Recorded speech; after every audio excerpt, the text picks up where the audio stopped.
And we're rolling. Well, why did you say that? Just for the crack, because we can. Welcome to episode 3 of the brand new Brewski the Broski's podcast in association with Beard Brothers Food. I'm Beard Brother Steve. That is Beard Brother Marty. How's all doing today? Is okay? Good. Did you have a good week? I hope so, because it's now the weekend, isn't it? So it's got to be better than the week.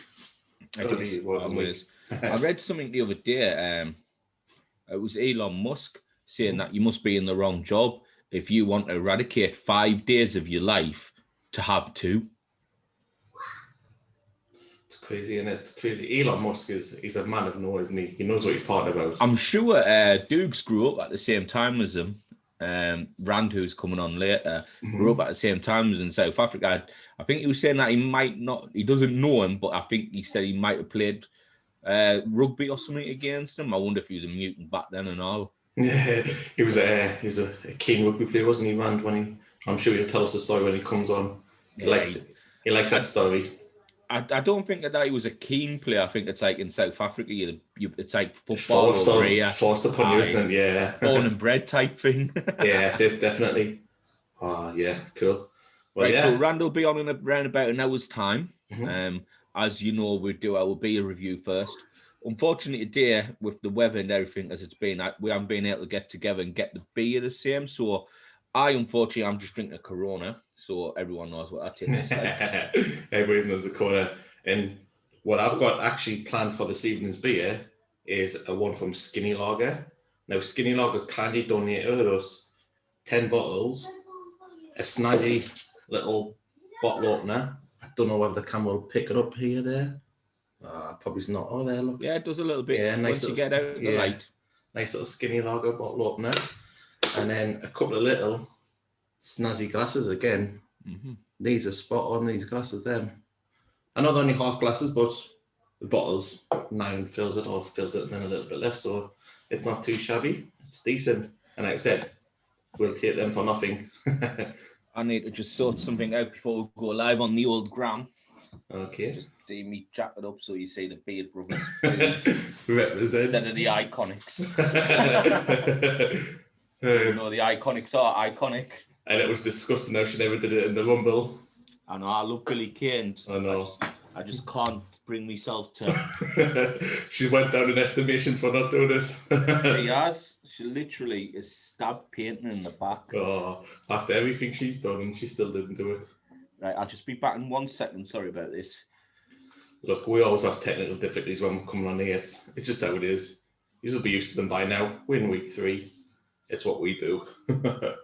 Never run smoothly with ourselves on here there. But yeah, like I said, I hope you've all had a good week. I know it hasn't been the nicest this week, so hopefully you've got through it all right. And like I said, it's the weekend. Rugby's on, or it's been on. I'm not a massive rugby fan, but I know it's on and some competition or something going on. If you follow football, I hope your football teams had a good weekend, not like ours. Always disappointing. But yeah, hopefully you have a nice Saturday evening and then Sunday goes all right as well for you too. But yeah, just waiting for Steve now to get back and then we'll go live on the Instagram as well.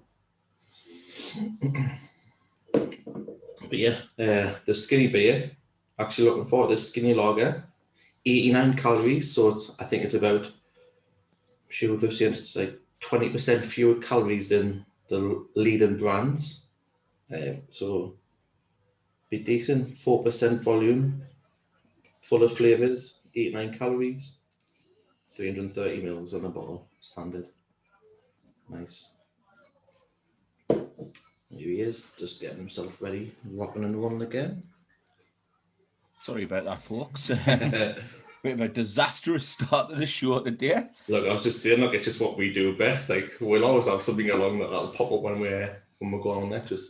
I forgot to put my light on. Obviously, it was a bit dark, so I want to get this sorted because Instagram, it shows up worse. Oh, my Instagram lighting shows better than the podcast light here. But decent. Right, there you go. I'm all sorted now. Okay, good. Well, what we're going to do, because we've got the podcast up and running, I'm now going to go live on Insta and I'll introduce on Insta so podcast listeners, bear with us for just a minute while we introduce on there. And I'm going to go live now. Connect in. Here we go. Good evening, guys. Thanks very much for tuning in to another episode of Brewskis with the Broskis. My name's Marty, one half of B Brothers Foods. We have just loaded up on our podcast on Zoom there, so we are just waiting for Steve to join in this Instagram Live as well. Once he does, I'll show you what B we've got for you there, and then we can have a go from there as well.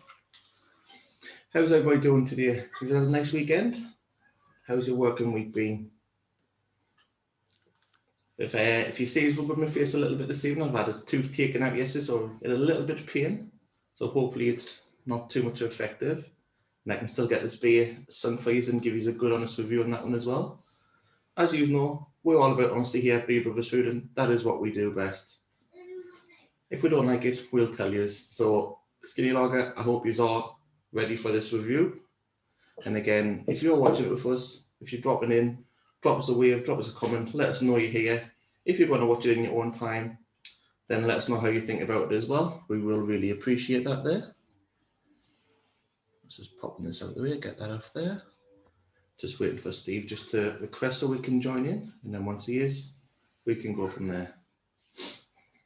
But yeah, as I said, nice little change, a nice little shake up for you doing this interview. Well, not interview, review for you on a Saturday night rather than a Friday night as we would normally do. Like I said, we was having my teeth taken out yesterday. It was really hard to do a review yesterday. So we've changed it over from today. And hopefully when Steve joins, we'll get in. There he's there. Evening, Steve. Evening. How's it going? You good? Yeah, not too bad. Yourself? Yeah, not too bad, not too bad. Just explaining there. Had the tooth taken out yesterday, so we couldn't do the review yesterday.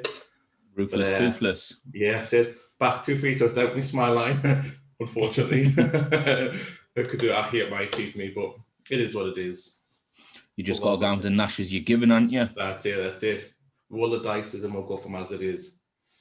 But yeah, so I was just introducing, obviously, everybody into that there. And I was saying the beer that I've got tonight, you aren't doing it because whether being shy and not getting out and not being able to see you, I couldn't obviously get the beers to you. So tonight the review is all on me, and I'll just show them as we've taught now. Like I said, it's this one here from Skinny Lager. 89 calories, 4% volume. They give us that there, so I think it was eight bottles, 2 nice little half glasses to go with it, and then a snazzy little skinny bottle opener. Which, can I see on there? Decent. Proper bottle opener, that is. I have got Corona. Yeah, it's all for the corner. And this is... It doesn't... Oh, this is 139 calories. There you go. You got 139 calories to my 89 calories. What percentage is yours? I think it's only 4. 4.5. So you get the extra calories are in the 0.5, innit? The tequila, isn't it? That's what it drives that calorie count up there. No, tequila and Corona, you think the Desperado? Oh yeah, same thing. All right, cool. Well, I'm looking forward to trying these. Like I said, we've had them before, but we've got them for free here there, so we'll give them a go for them as well now. Yeah, really look forward to it. What about the before we get into that, we'll just talk about the little shite as we normally do. How did we not win that game? And then last kick-ins of that there early on. Talking about Sunderland, yeah. Yeah. Noises. Like, we go down, like, for 30 minutes, we just let them walk all over us. And by that time, it was like 2-1 and we were fighting against it. And then we got the goal fortuitously in the second half. But we were awful. Absolutely diabolical. However, that Jones who came on the left wing, he was probably our best player and he was only on for 25 minutes. Yeah, I think once he finds his fitness, bit sharpness, I think he'll be a regular starter there. Like I said, he looks like a bright spot to be on the squad, so be interesting to see once he's got the full 90 minutes under him. I wish that Charlie White would stop scoring goals so we can get him out, because when he's scoring goals, you can't really take him out of the team. You can't drop him. He scored the goal today, but then he got played the ball through, and I didn't know what he was doing. He didn't know how to touch, and he nearly fell over it, and then they poked it away, and you're like, oh, Charlie, play the game, mate. Yeah, he probably could have had a habit today, Charlie White. So could Ian McGeady. He could have had a few goals himself in. I don't know how. It's I'll take frustrating. that as 2 points lost. Yeah, definitely. Especially obviously with turning over midweek as well. So should have done the same. But yeah, it is what it is. But see how it goes from there. Could be Liverpool fans. I see Dave Gibson's watching. They're on a bit of a downward spiral as well at the moment. So interesting to see how that spiral goes. is not the word, is it? Absolutely decent. Yeah. But, yeah, it's nice. So I'm just going to crack this one open here just while we chat. Used it. Nice little crack open. You know what? With it being a bottle, we can't really rate the bottle. So what we'll do is we'll just leave that. Yeah, I mean, I was thinking about it earlier on. I know we can't normally rate a bottle. You said there's not much to give on a bottle, but I do like the bottle still. I think the colour scheme that they're going for with it, like the silver and the black, I think it looks quite a chic-y bottle. It's quite a snazzy bottle. Yeah. Painted on. Nice sticker. I mean, obviously, it's not for one bottle, but for a skinny bottle, for a skinny lager branding, I think it's a decent bottle. Well, we'll use this as like a comparison towards the two, you know what I mean? Well, see how it goes against mainstream, innit? Yeah. Well, obviously, to me reviewing this one, so it's obviously all on mine. Have you got a Corona? Get a Corona and then have them both beside each other. I have actually out in the kitchen. We could dub it skinny versus fat. Diet or not skinny diet. Versus the virus. Isn't it? It's dry January or not. Well, it's February now, mate. Yeah, it is. I was just saying. Skinny down or full fat. But yeah, I like the bottle. I think it's a decent design. I'll give it a review. I know you said we can't really, but I would give it a solid 8 for the bottle. Well, the review today is all down to you, boy. Or I'm going again because obviously, if I'm not drinking it. Write these scores though down because I'll forget them by the time I come off there. On what? I don't know. Something. 2 seconds. Get the iPad out. Aye, something out there. But yeah, for the bottle, I would give it an 8 because I like the bottle. I think it's a smart looking bottle. It highlights exactly what it wants from the skinny lager, what they're going for. Obviously, the 9 calories in there. Skinny premium lager, 4%, full of flavors supposedly. Give this a go. Yeah, 8 for the bottle, and you can't really give a pour because it just looks like a lager. Mm-hmm. But I'll give it an 8 for the pour.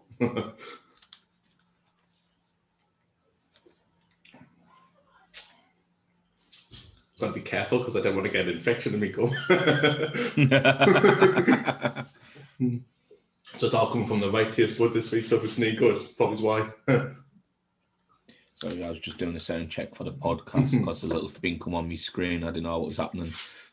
It's quite a crispy drink, that. It is very light. I suppose what they were going for. Does it quench you first? Let's say it was a hot day. Crack one open, you're at a barbecue. Yeah, it would.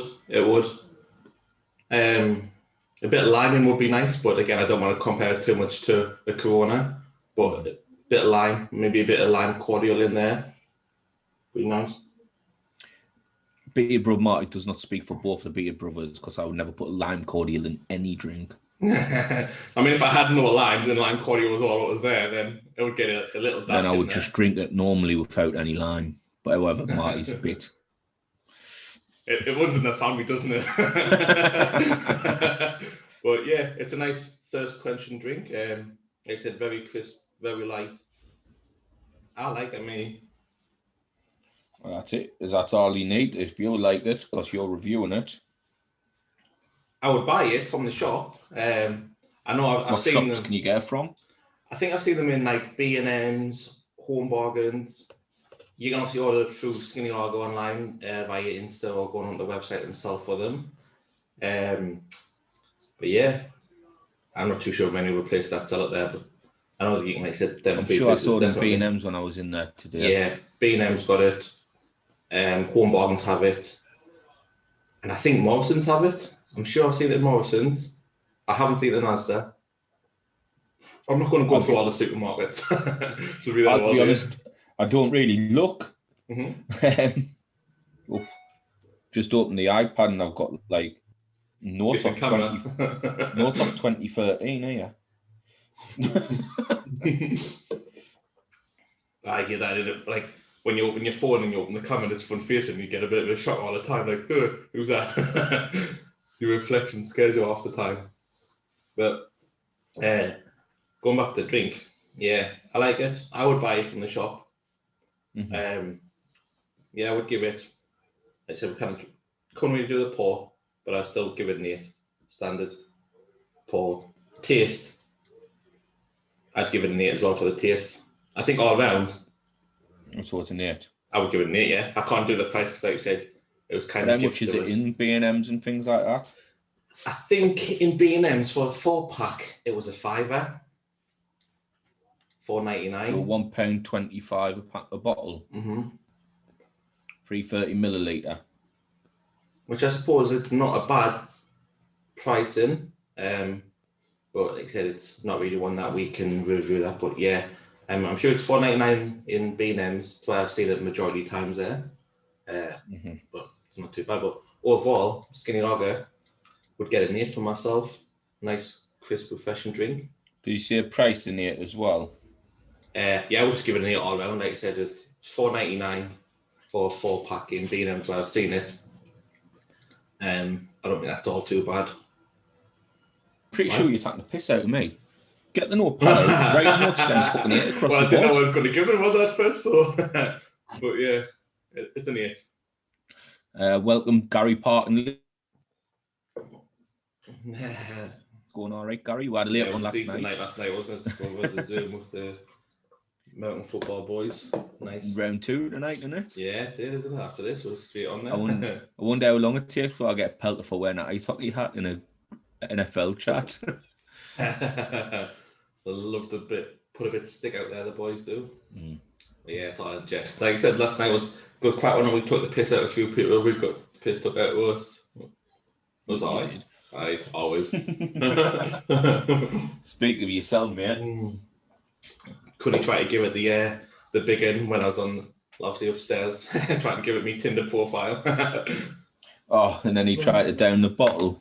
A pint, and even a pint, and he got like 200 milliliters. Let's start this again. He tried it down 3/4 of a pint, and he got half of that done, and then nearly screwed his ring up. That was funny. I thought he was dead. I think he kept putting that glass there so he could get half an hour on the snooze, so nobody realised. I was wondering why he was there. I was like, Quinny, are you still there, mate? Well, no Coach Quinn off last week. The man who turned up early and wouldn't leave. Although he did try to leave about 10 times, he just wasn't budging. No. So, what are you watching? You look a bit distracted? No, I was just putting a bit of background telly on. It's the New York Knicks are playing the Portland Trail Blazers.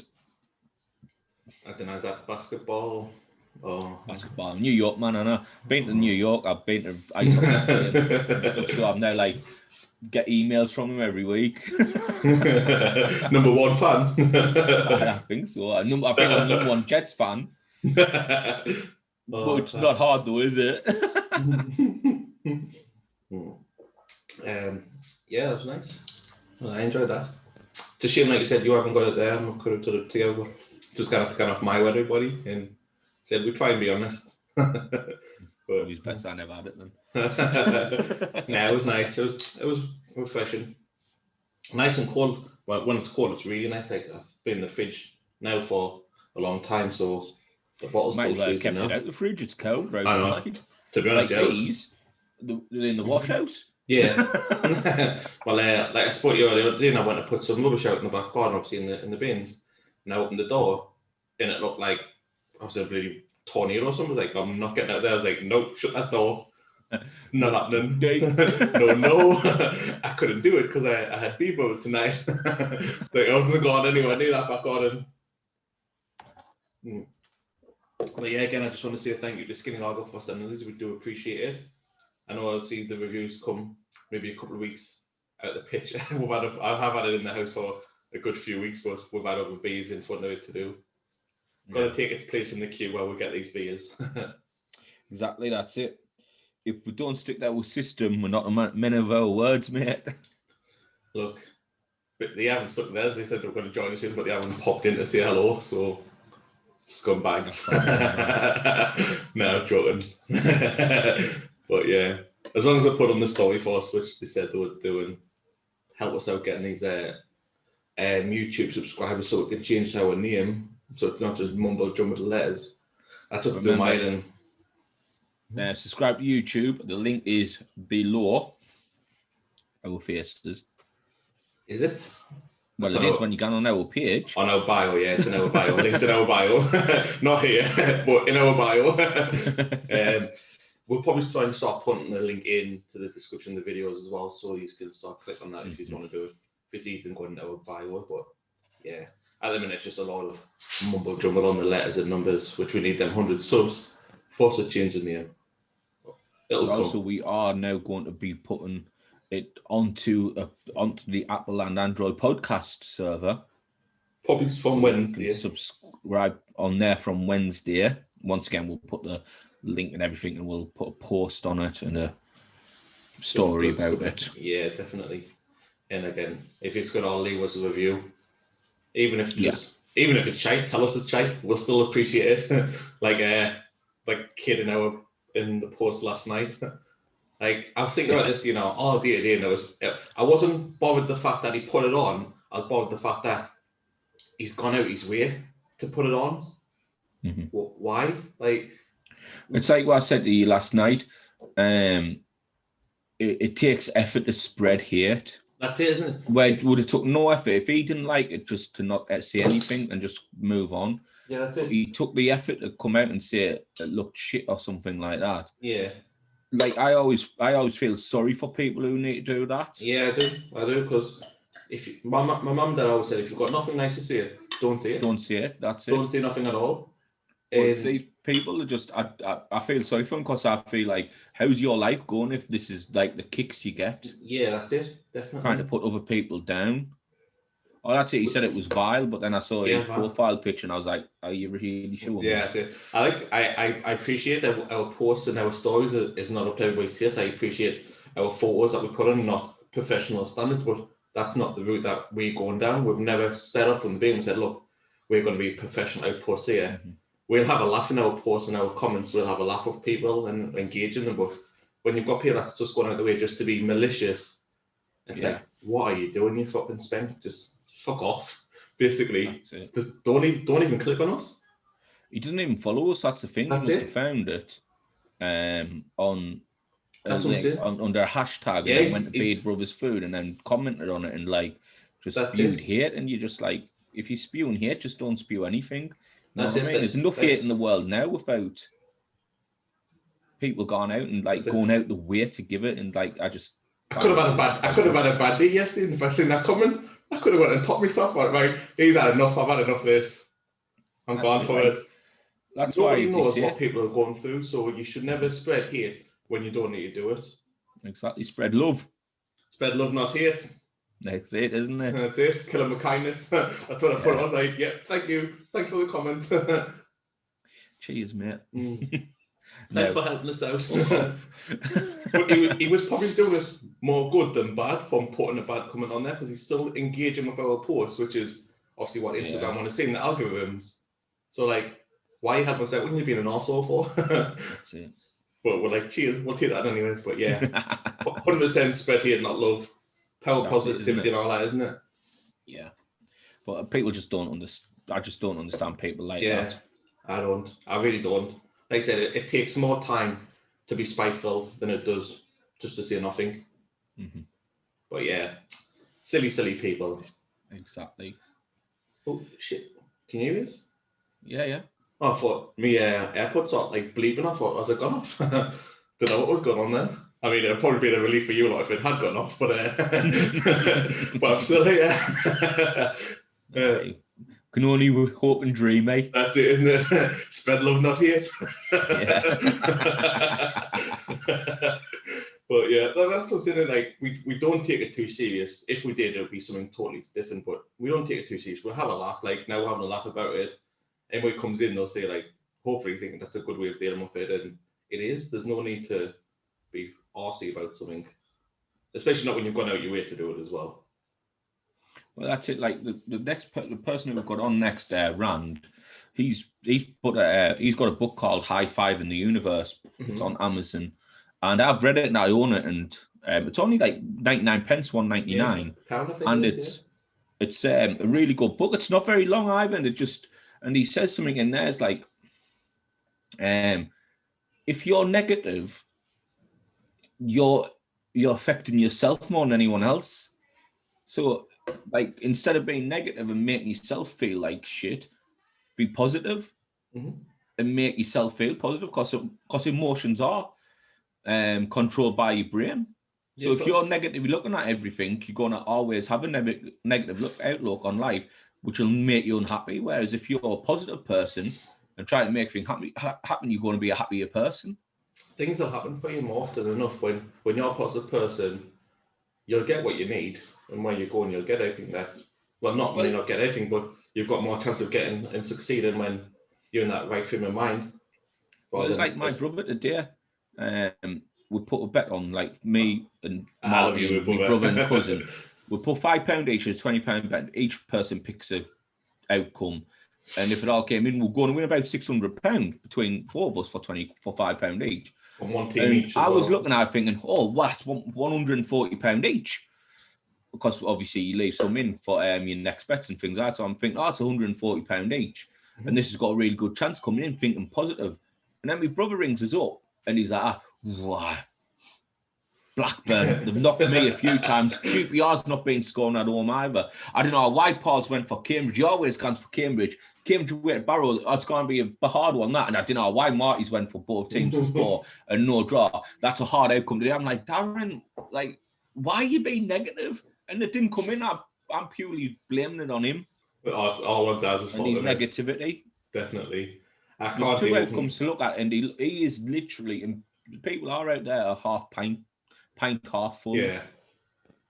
Half empty, sorry. That's a half empty. I'm a half full type of guy. That's a half empty type of 100%. As soon as I put on, I'm looking at it thinking, this has got a really good chance. I thought the same when you put on, you said in the gut, like, that's coming in, that's got a really good shout coming in.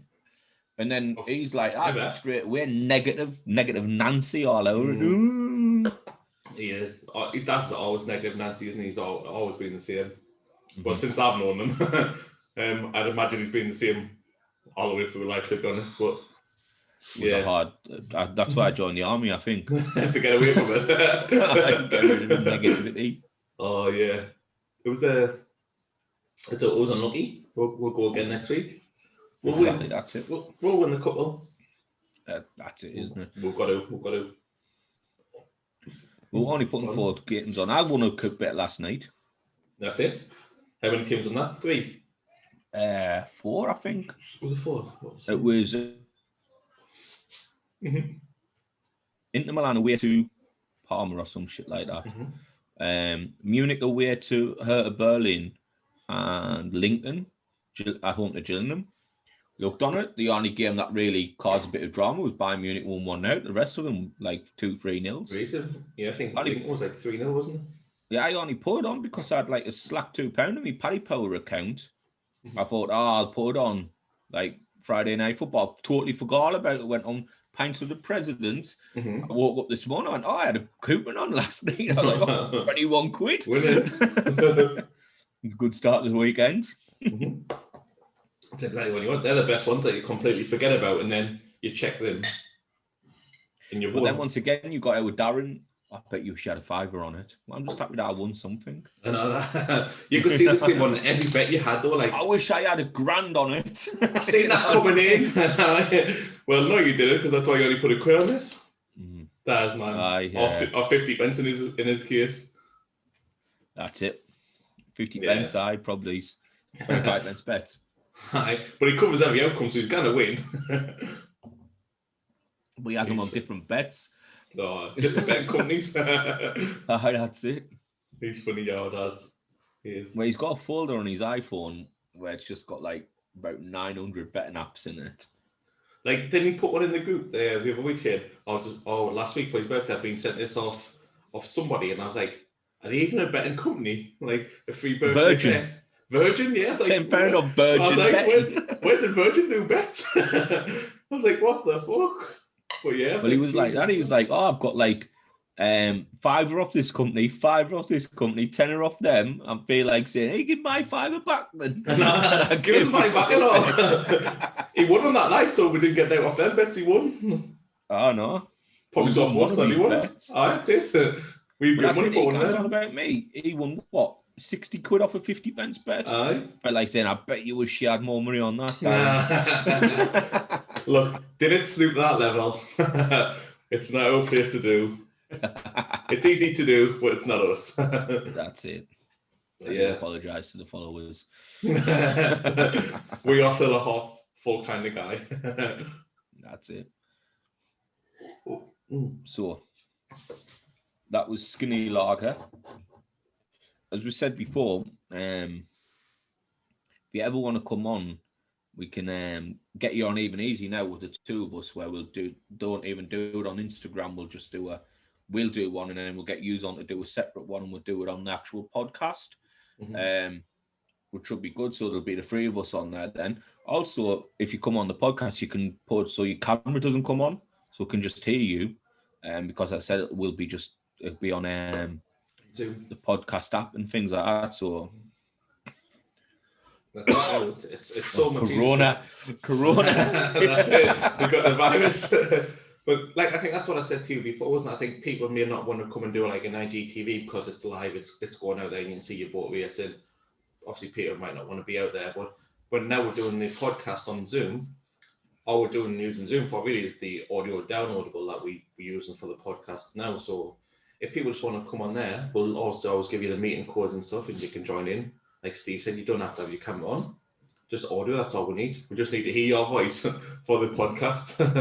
and that is it. Just come on and you have just like your name tag or something on Instagram or wherever it is. Have that on and have a beer. That's it. Have a laugh. I mean, you can see we're quite funny guys. We don't take very much too serious. Just a beer, a review, a laugh. 20 minutes, half an hour, however long you want to be on for, really. And we'll do the rest. It's all up to you, how long you want to be on for. As I said, we'll do a review, just us two, like we're doing now on Instagram. Then we'll just give you the meeting code, and then you join us afterwards, and we'll do a secondary review on another beer, which you choose. I mean, obviously, you're probably not going to get in the next one because we've got something booked in, but we'll make it happen. We might, with it being podcasting and it's only just that, we might end up doing 1 or 2 a week now rather than just the one that we do on a Friday or Saturday night. Normally, we might put a midweek in one. But that's obviously something that we need to decide how many we want to upload on the weekly for the podcast. But yeah, it's very easy to do now. And once we've got that ball rolling, we can do as many as we want. So it'll be like a bi-weekly podcast. Yeah, definitely going to be on the weekly. We'll definitely have a podcast uploaded every week, but some weeks it might be 2 if we get a special guest in on. You can do midweek. We'll put it in then. We'll get in there too. But yeah, flexible people. We have nothing else to do apart from work and record. Sounds canny like. Gary's happy with it. And Gaz wants to be in, doesn't he? Get him in there. Gaz definitely wants to be in. He's been gagging for this. I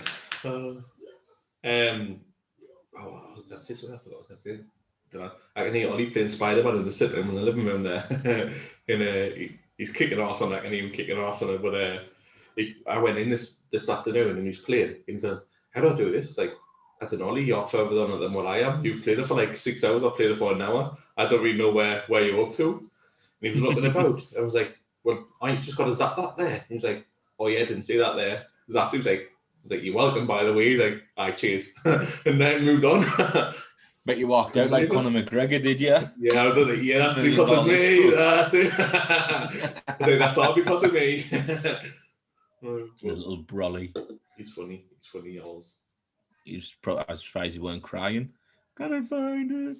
And he does get proper angry, like proper stressed out. I'm like, look, if you don't calm down, you'll just come off it completely. And he's like, no, we can dare be stressed out. We played on Fortnite with him. I know. Kids get so much stress about computer games, playing them. Like, how? I don't get it. Well, I went, Mark, yeah, for really. We play on computer and not you stress. I don't stress. I only want to play FIFA. But foot clubs, that's a totally different story, though, isn't it? That takes a piss, that game. It's normally Cassin, isn't it? Passing? Did Cassin. Well, just crossing. Like, he does all right. He does his bits and he does for the team, but crossing. I don't think you can say out about crossing when you was going straight to the keeper. But I'm a striker. If I'm out on the wing, I should go there to start with. So, well, why are you out there? Because Cass isn't there. Oh, there we go. Jabroni, aren't you? Look, I've got to do what I've got to do, and for the team, it's to score goals, not cross the ball in. Well, why have I scored more goals than you? I didn't think you have now. I think I've took over you. Mate, I'm on 200 goals. I'm on 250. No, you're not. That's an absolute pure lie.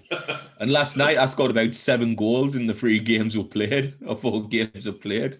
I put on 230. I'm still on 250. Mine was 230, so that's why I went to the dentist. You smell that? You left the pan on? Not bullshit, mate, coming out of your gob. No, I think I'm on I think I'm on 147 goals. I think that's it. And not like 120 assists. I think I've got striker. I've got more impact than goals directly. Yeah, I do a couple of assists now and again. You do, but like I said, for goals combined, assists and goals, I think I'm on more than you. Doesn't matter to me. That's to me. Do you know why you're on more assists and goals than me? Is because you assist me and I score. I assist you and you miss. Well, figures don't lie, though, do they? I would like that where it says how many goal scoring opportunities you create. I think I'll be in the thousands, mate. I think it'd be high numbers. Passing, shooting. There'll be high numbers. like yesterday, in one game, 3 crosses that Casson fucked 2 of them up. It's straight out the keeper and 1 out of the bar. Cass is funny when we play FIFA. He really is. Like I said, I can see it crossing because I'm a striker. I don't have to cross the ball. Or I shouldn't have to cross the ball. But for Cass, for somebody that should be crossing the ball, he can't really cross it very well. It's so infuriating at times, isn't it, when you'll run back post, but you'll just stand the ball up and it's like, no, whip it in. Like, I'm in there. If you whip it around him, I've got this. Well, he doesn't. I like his guy. Like, you choose what your guy looks like. And he's made his guy look like he's Russian. It looks like he's got like a piercing haircut. It looks like it's been like a mop put on his head. It looks like Deion Sanderson's haircut. No, it looks like someone's put a ball out of his head, just round it, right? We've all had that haircut in the 90s, though. Yeah, but we're not in the 90s now, are we? That's it. It's all evolved. It's still about in Russia, I believe. Well, they haven't evolved, have they? Putin doesn't let them. Doesn't Nikolaj's dad not have it? Yep. May not have like a piercing. It's Nikolaj. Nikolaj. I don't understand. I don't get the difference. I love the 9-9. I'm sure, because we follow them on Insta, and I'm sure they've just finished recording for season 8. They have indeed. I can't wait for that to come out. 9-9. Oh, it's class one, isn't it? Well, I don't know if I tell you about or you told me or I told you about how that came about. How Terry Crews just shouted out in casting one day, and it just 9-9. And it just stuck. I think I found that out actually. Yeah. So they were just filming one day, having a bit of a shitty filming day, and Terry Crews, obviously, Terry plays Terry. What a fantastic way. Never forget your screen name then when you just play your own name. Plays himself, and he just shouted 9-9 at the end of a recording, and everybody replied with 9-9, and it stuck from there. So the pretty decent way for it. On, you know, saying about the American Office, right? Mm-hmm. Like Meredith her name's Meredith, and her real name in life's Meredith as well, right? So, Angela, her name's Angela Kinsey, and she's Angela Martin in that. And one guy, Creed Bratton, is actually Creed Bratton. It's like his name. It's just the same name in the TV show. But Creed Bratton is an amazing character. No, I haven't. Watch, if you ever watch it, look out for Creed Bratton. He's absolutely brilliant. Well, I just started watching The Sopranos. Then after, you couldn't believe I'd never watch it. I did it after I went offline last night. I did episode 2 and 3, and it's decent, like. Well, I've got the greys growing there and there, haven't I? So I've got like a bit of the Parley Walnut. His wings, the grey wings he's got on the side. That got mentioned when I was in London with Brewski and that. Oh, you've got the wings, the grey wings, have you? You Parley Walnut. Get the Parley Walnut. It's only natural. I haven't styled it like this. Is he bald? Old man. No. Brewski bald. Right, I'm asking. Is he bald? By choice. By choice. He's got hair, but he shaves it off. Does that annoy you? Nah. I could be the same thing if I shave mine off now. I'm bald by choice. But mate. But it'll never ever come back, that's the thing. No. He does come back. I mean, it probably would come back, just very, very patchy. Well, like I said, difference to what it is now. No. So there again, it might be all right. I did my bit for charity. Did my bit for Macmillan in the Dunners Hour. Did I? Dunners Did you have the mohawk back then? No, I had like literally proper long hair, a really long beard, and shaved it all off. I was about £450 for Macmillan, and then it never grew back the same. Devastated. I raised £450 and a hairline. Well, I'm probably never had the hairline, did I? I like how Darren is the best when he calls you bald and you're like, No, it does. I'm like, it doesn't bother that. Like, it does. I'm like, it doesn't, does. It really doesn't. Like, it's gonna go. But his hairline starts at his arsehole. That doesn't have a hairline. Like, he's just got a little bit here, which he just flicks up. Like, he reminds of Jay for the in-betweeners, not Jay, Simon. Where he's a little bit flick here, once you put all that gel on there. Friend. Oh, Dad, man. He's funny, you boy. He's one of a kind, isn't he? Oh, he's definitely one of a kind. I didn't even know why I'm still drinking these from the bottle, from the glass even. Just pouring them in. Mate. When we had Randon last time, and he just shotgunning her from the bottle. That's it. What is it? When it always goes down. I still haven't tried that after you had that. Was it speckled hen? Golden hen. Oh. That was close. See what happens? That's the problem with Corona when you have lime in it. Because sometimes lime jams in the in the neck and then it drops out, hits the beer. It's all the citrus in it though, like it pops it through. The acid in there. I think it's a splash that gets it. Because you're like dropping something into it, aren't you? Causing the Yeah, so I must have been about just turned 18, right, when I was working in Walmsley's furniture shop that was in town, but went in Newcastle for a Christmas night out. And like I said, I didn't drink. I drank probably once a year, if that. So you had the million, obviously, with I was an alcoholic then. You probably been through wars and stuff, so you were allowed to be. Actually, I was 18 when I went there the first time, yeah. Well, until you were allowed to be. But like I said, I must have drank once a year, if that. And we went to Newcastle for Christmas night out. And we were banging like Budweiser bottles against each other all night till the fucking all hour. And that's a waste. And I was fused when the bash him. I was like, I'm paying for this beer, what are you doing? Pack it in. They was all laughing their backs off. So we're in, I think it might have been Sinners because it was next door to our shop where we used to work. And there was some woman dancing in a cage, hanging out there like a cage. I thought she was a budgie. And they were bashing the bottles, and somebody bashed my bottle, and I went like to swat them away.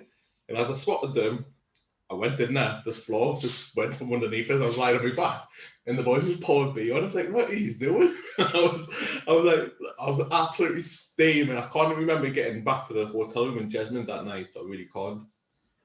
Good times then. It was really good times. All I think, like, I took my money out because I was going Christmas shopping the next day as well. So I left my money in the room for Christmas shopping, and I took money out when I was packing out with us, and I come back with not one penny in my wallet, and I thought, that taxi driver's been in my wallet here, so if I didn't take my Christmas money, I would have had no for present. Casino would not have been happy.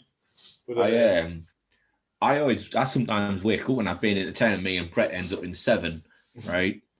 And I'll wake up the next day at about, because you leave 7 at 5 or 6, so you're getting about 7, getting from 7 at 7. And many days I've woke up at 1 o'clock in the afternoon, and I've thought to myself, how the fuck am I getting home? I can't remember a thing. It's horrible, isn't it, though? Like, trying to piece the day, the night, the next I day. don't even bother these days. Before I used to, but now I'm just like, I mean, I'm safe, that's all that matters.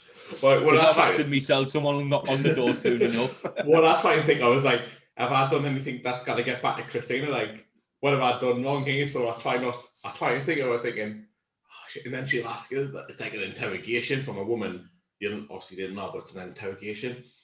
And it's like, well, I was in here till that time, but then I went there. And from there to there, I didn't know where I was, but then I was back there, and I was home. It's like, I didn't know what happened between them. It's like, there's normally 2 hours or something, it's completely oblivious. And I remember when I was in the army, we went based in Edinburgh, and one of my friends, Steve Martin, not the comedian, he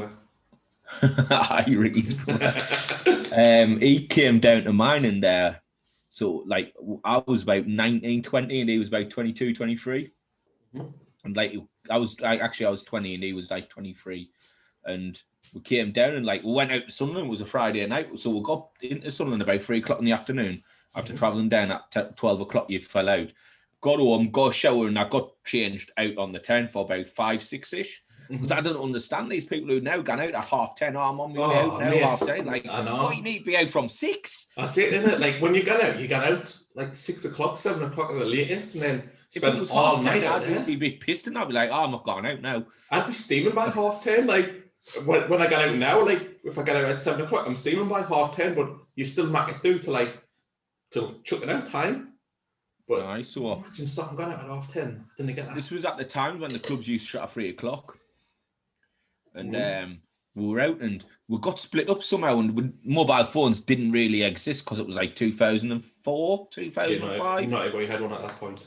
No, well, I never, because I'd just come back from Cyprus. So I never had a mobile phone, anything like that. I didn't think I had a mobile phone until about 2007. Was that from your mom from Cyprus, was this? No. You were based until 2004, and then we moved back to Edinburgh. So we went out on the drink and never had mobile phones, so you couldn't text each other, where are you, and things like that. So anyway, we get split up, and he like remembers where I live, gets in the taxi, come to so and so, but he couldn't remember the number I lived in. So he was banging on someone's door, open the door, and he's like, does Stephen Hopper live here? No. And he's like, hey, guys, where does he live? He goes, Carol lives all the way up there, number 35, because obviously we moved onto the street and I moved into the army, so I didn't really know anyone. And, so anyway, he gets up there and he's like, he's petrified. He didn't want to wake me ma up, right? I wouldn't want to wake your ma up either, to be honest. So me ma goes, I was in bed, and I heard rustling at the bins, and she's like, we're getting robbed. And it was Steve Martin. Steve Martin behind the bin with his jacket over him, like trying to get his head down, curled up behind the bin, and he was waiting for me to come in so I could let him in. And my mum opened it, and she's like, who's there? And he's like, it's Steve. I've lost you with Steve. And she's like, get in, you daft bastard. Why are you not fucking knocking on the door? Like, I didn't want to wait. She goes, no, you just fucking terrified us. I was murdering the box. I had my baseball bat in this hand and before this had to ring the bobbies. And then the next day, who's the one who gets in trouble? Has to be you. Why For not leaving him after him? I see that. I went to the toilet. I said, I'm going to the toilet. Came back in the beach. Came back and he was gone. Like, well, what do you want us to do? Oh my god. So I stood where we were for half an hour. Mm-hmm. He never turned back up, and then obviously I went to the toilet. He must have thought I'd gone. Just jumped a taxi straight away and went back. So I waited half an hour until 3 o'clock when it shut to make sure he wasn't in there still. He's getting curled up behind the bin. Happy place, Gordon. Happy place behind that bin. Right, we're going to have to wrap this up because we've got the interview in 4 minutes. That's it, yeah, that's it. Well, I'll give the review again at the end of it now if anybody to know. This is the beer from Skinny Lager. 89 calories. I think it's 20% fewer calories than the average leading provider. So maybe things like Coors, Budweiser, Stella, etc. Or what's yours? Corona? How many calories? Corona, it is 139. So 40 calories less. I'm not doing the maths at this time now, but it's all right. 40 calories less. Exactly 40 calories less. I meant percentage. I'm not doing the percentage at this time. Oh, it's 5%. 0.5% difference. That's 4 and this is 4.5. I'm not talking about calories. Not volume-wise either, but... Who cares about the percentage? Why, yeah? Look, if you're going to do things properly, do it right. We are. It's 40 calories less. That's all you need to know. That's all you need to ask. That's all you get in. 40 calories a light. Nice and refreshing, nice and crisp. If you had a Barbie and somebody whipped these out, you wouldn't be disappointed. Nice drink, refreshing. Yeah. I've sank 5 already in the space of this interview. I've got no more beers left. I'm going to have to get out the fridge after this. I'm pacing myself because we've got a guest on, so I'm only on my second. Yeah, I mean, I'm on my second too. The internet never lies, according to Darren. I know. But yeah, overall, gets a solid 8 out of 10 on the Beerometer. I'm going to jump off to send the codes and that over, so you just finish the review off and I'll sort that out, right? Yeah, cool. Right, so everyone on Instagram, see you later. I'll leave you to Marty. Right, now he's gone. I'll slag him off. I'm joking. So yeah, Skinny Lager, just want to say once more, thank you very much for the beers. We really appreciate it. It gets a solid, like I said, 8 out of 10 on the Beerometer. A really nice drink, really refreshing. Thank you. That's all I've got to say. Once more, everybody that's watched us live, who's jumped in with us while we've been doing this review, we really appreciate it.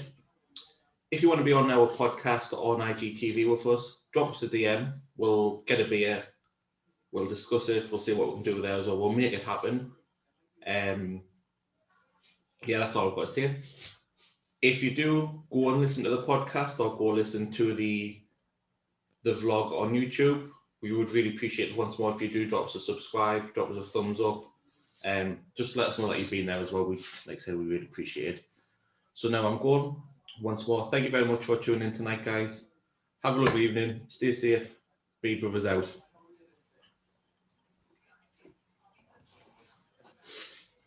You know, I can still hear you when you say, now he's gone. You know, I can still hear you when you say he's gone. I know, that's what I said. I was like, he's gone. I was like, nah, I'm not joking. But I knew you were still there. I knew. Like, I did it last week when you bailed from the video. I could still hear you chatting. I see this one here. I'm just gonna put this on here now. Obviously, I don't need anything from you because I know it was all hate across the board. But yeah, it was nice. Oh, my back is killing off this chair. Right, so I've just sent Rand the codes. He's going to be joining us in a moment. Just bear with me one moment. Not a problem. I'm just trying to find a nice little thumbnail for the IGTV video. Because you just whack the first one that comes up there. I try to find one where we look like we're having a laugh or something about it or having a smile. But you're like, just get on there. I try to find one where we didn't look like goons, like because yours, one of us will look like a goon and one of us will win it. or look like we're gormless or something, where I try to find where it's a nice photo for us both, nice fitting photo. Marty, I can't help if you look gormless, mate. Well, just put a one of note on, put the can on. Oh, just keep an eye out for when Rand's requesting. Oh, I don't know how that's going to happen, but I thought he would just join in normally. Oh, yeah, he's got the passcode, hasn't he? Yeah, I was going to say, wouldn't he just join in? Right, so I don't know if he's going to turn up at this point, but I'm going to do the introduction now. Right?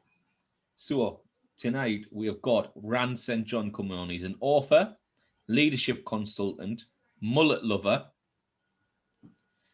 stoic, life coach. Rand believes that every person has a capability to reach his or her ultimate goal.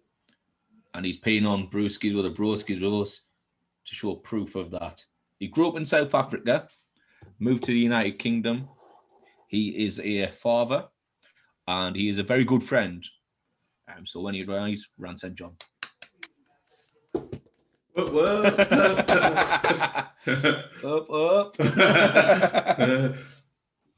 Yeah, he's a nice bloke. He's a really nice fella, Rand. All the time the world for him. Like I said, he's helped us out so much in regards to just believing what we do. It's nice, like I said, to have somebody that has been through it all, that he knows what he's talking about. Just to have somebody that believes in what we do. It's a really nice thing to have as well. And he's here, Rand St. John, everyone. Oh, hello, man. How you doing? You okay, man? Yeah, really good, thanks. Was the round of applause because I managed to log in? No, because we didn't know when you were actually going to get in, so we'd give you like a big spiel at the beginning of who you are. And we were clapping and then you didn't turn up and we were hoping that you would during that clap. It was a bit of a delayed login, so we'll have to just go with that one there. Yeah. We're not too good with video edits, so we'll just have to put it out there. Yeah, that's it. I think it's better if you just do it organically and naturally rather than editing things. That's it. That's what we've gone for. Like, we were seeing that in our IGTV there because we got a bit of hate from somebody last night, and it was so funny. We've had a laugh about it, me and Steve, between us. And we've had a bit of a bitch about him as well. But we're like, what is the point? We thought, we've never put out there saying that, this is going to be a full-on professional outgoing. We'll do it as it comes, and people appreciate the organicness of it more. And just exactly how it is. Did someone say you weren't professional? No, he said the food looked vile. And like, I'm always the kind of person who, it's took you more effort to comment that than not to comment at all. Yeah. It's like, it's a saying, isn't it? If you haven't got anything nice to say, don't say anything. But that always gets me thinking, what's his life like? It's what he has to be like, that person. Yeah. You're exactly right, Stephen. If someone's going to go to that much effort to say something horrible about something on social media, that reflects on him, really. It has no reflection on you. It's pure projection. Yeah, that's what we were saying. Like, it was only just a standard pizza shop post. It was just a pizza, a kebab. It was nothing. It was quite nice. It was not supposed to be amazing. It was just in case, like, this is what I've had. It's Pizza Friday. It's a tradition. Like, so what is your problem? But yeah, it was all, like I said, it was all a reflection on him, and we were like, yeah, whatever. But thanks for the comment though, because you helped our engagement, so we appreciate that. Thank you. But yeah. You probably didn't realise from them that he was being horrible. Like, he was actually helping us out, and he was so, like, cheers for that, mate. Yeah. I get plenty of that. You know, I get comments from people on my social media who are like self-styled experts, and sometimes they're disagreeing with me and stating their opinion, or sometimes they're just like showing off with their stuff and doesn't relate to my post. And I try not to argue with people, but if people get on my nerves too much, I just delete them and block them straight away, and then never think about it again. Well, this is the thing with this geezer last night who commented, as we've said in our interview, he doesn't even follow us as a person. So he's gone out his way to search hashtags, maybe like pizza, traditions, And then he's found out a quote and thought, but tell you what I'm going to do, because I've got nothing better to do with my time here. I'm going to give these guys some hate here. So we were like, okay, thank you. but they were like, oh, thanks for your comment and that, you know what I mean? We're just like, yeah, cheers, mate. I mean, if someone who doesn't like pizza in the first place is suspect, let's be honest. Yeah. Very sus. People who like pineapple on pizza are very suspect as well. I've got to go see there. I don't mind pineapple on pizza, me. Don't bother me. I don't care. I mean, I don't eat it. I wouldn't eat pineapple on pizza. No. But I mean, I like anchovies on pizza. Anchovies and bacon, spicy, hot pizza. I could. It's just personal preferences, because I could do the bacon, obviously, but anchovies just all around. I don't like fish. Yeah. I'd be fucked. My fish has to be deep fried and battered. That's it. Otherwise, there's no go. Or crab sticks, I tell a lie. I could have a crab stick as normal, but yeah. But you wouldn't have a battered crab stick. No, it's disgusting. That does sound gross, yeah. It's rank. You know what? Actually, really nice. It's like the people that say battered Mars bars, like. No, because the Mars bars are sweet. It's still rank. Like you know, I know, but a crab stick is still like food. Like you would eat, like you would have crab stick on a salad. You wouldn't have a Mars bar on a salad, would you? Well, depends. Who's house we're going to? Depends if you're from Scotland or not. Depends if you come to my house, doesn't it? I'll give you some chutney if you want it on your salad. But yeah, I don't mean to be rude here, Van, but I'm just going to write up the description of this Insta, so I'm going to be just AWOL for like 5 minutes while I write this, because it'll go if I don't write it up. You can't multitask. Yeah. You can't multitask. No. So yeah, the reason why we got you on today, Rand, is we're launching our podcast that's going live onto the Apple and Android podcasts on Wednesday, but we're already on YouTube. Nice. This is our third episode.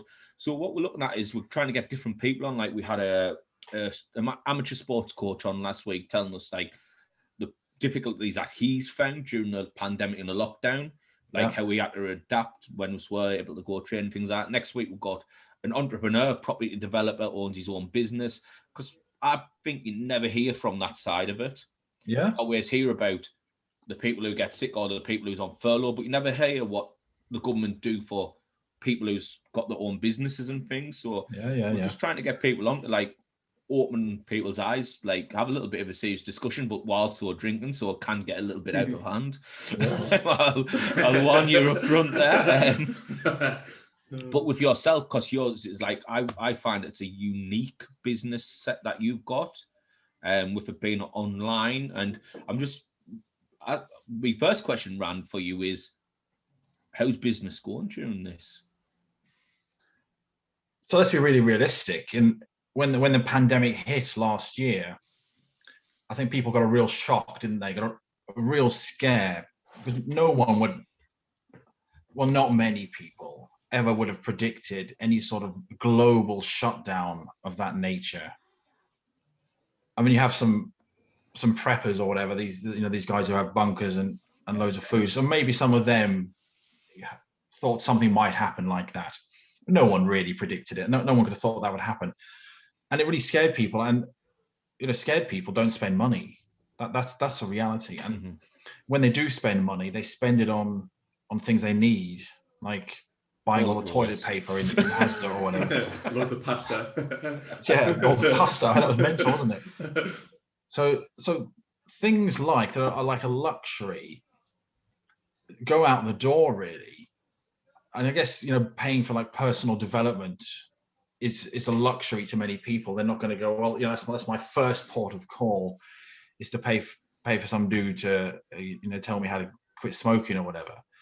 So I think a lot of people in that space suffered. Hypnotists, online consultants, life coaches, all these guys really struggle. The reality is that people still need those things even during a pandemic, and often more so. Yeah, I would a big talk about. So. Yeah, there's been a lot of talk about people's mental health. Yeah, and I can really see the difference. It's funny because in the summer, in the first one, where everyone else was just furloughed and sitting back in their garden and drinking a beer because they were saving on petrol or whatever. That didn't seem too bad for a lot of people, and you could go out for a walk and you wouldn't get frozen to death like we do in our sort of part of the country. And now it's a lot different because it's just dark all the time. And I can see a lot of people sort of cracking under the pressure of it who last summer were absolutely fine. But as far as business goes, I think 2021 was a turning point for a lot of people in a lot of businesses and people who aren't even in business. Just the general mindset, I believe, has taken a turn for the better, where we have two things that have contributed to this. You got the vaccine potential of being 95% less likely to catch corona, which I guess I don't know much about it, but it makes it much less likely going to get it. So that's really good, and that's going to pave the way for opening everything up again, as well as the warmer weather, which will help. But also that people have come to the realization, they finally admitted it to themselves, that this has happened and it might mean there's a difference to all our ways of life moving forward. I'll be honest, I'm still clinging on to the hope that life will go back to where it was. I think a lot of the things that have been missed, all the socializing. I love that. It's funny. That's his niche. That's his go-to at the moment when we do these. That's mint, yeah. A lot of the stuff that we used to love now we miss, like going out to the pub with your buddies, or having all your friends round for a barbecue. We'll get those things back. Okay, I think a lot of pubs will not reopen. Mm-hmm. I think that sort of culture of drinking in pubs is gonna change somehow. But a lot of those things will get back. Absolutely, I have no doubt about it. But people will have changed. At the beginning, I don't know if you guys remember, people were saying it will drive everyone closer together. We'll love each other. We'll be more of a brotherhood of man and all this. Absolutely not. Everyone hates each other now, don't they? I think I'm so glad I don't see these amount of people. I'm so glad I don't have to see them no more. Like, there's a few people obviously that we work with. I'm thinking, I'm glad I don't have to see them for a long time again. It's been a year now, and it's been like the best year ever. Like, yeah, you've cut the waste out, haven't you? Cut the riff off that I don't need to see on a daily basis. Yeah, so you had that election where Trump lost in the US and Biden got in, and all the division there, and I think that was exacerbated. It seemed to be by the lockdown, and I know I can even see it in the UK to a degree, where you have a lot of people saying Boris has cocked it up, all these millions of deaths of Boris's fault, and then other people saying, "Oh my God, we're being too strict on lockdown. Boris is making my mental health bad and ruining my business." So it's really polarized, and which potentially, it's easy on social media to say that pizza looks like shit, but if you were walking down the road with a pizza, that bloke probably would not have said to you, "Your pizza looks shit." Yeah, it just wouldn't happen in real life.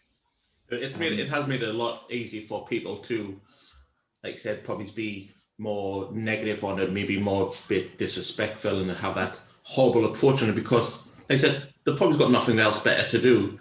They're sitting in the house, maybe not being able to go out. So I appreciate the fact that it's a hard time for a lot of people, but you don't have to put that outlook on it.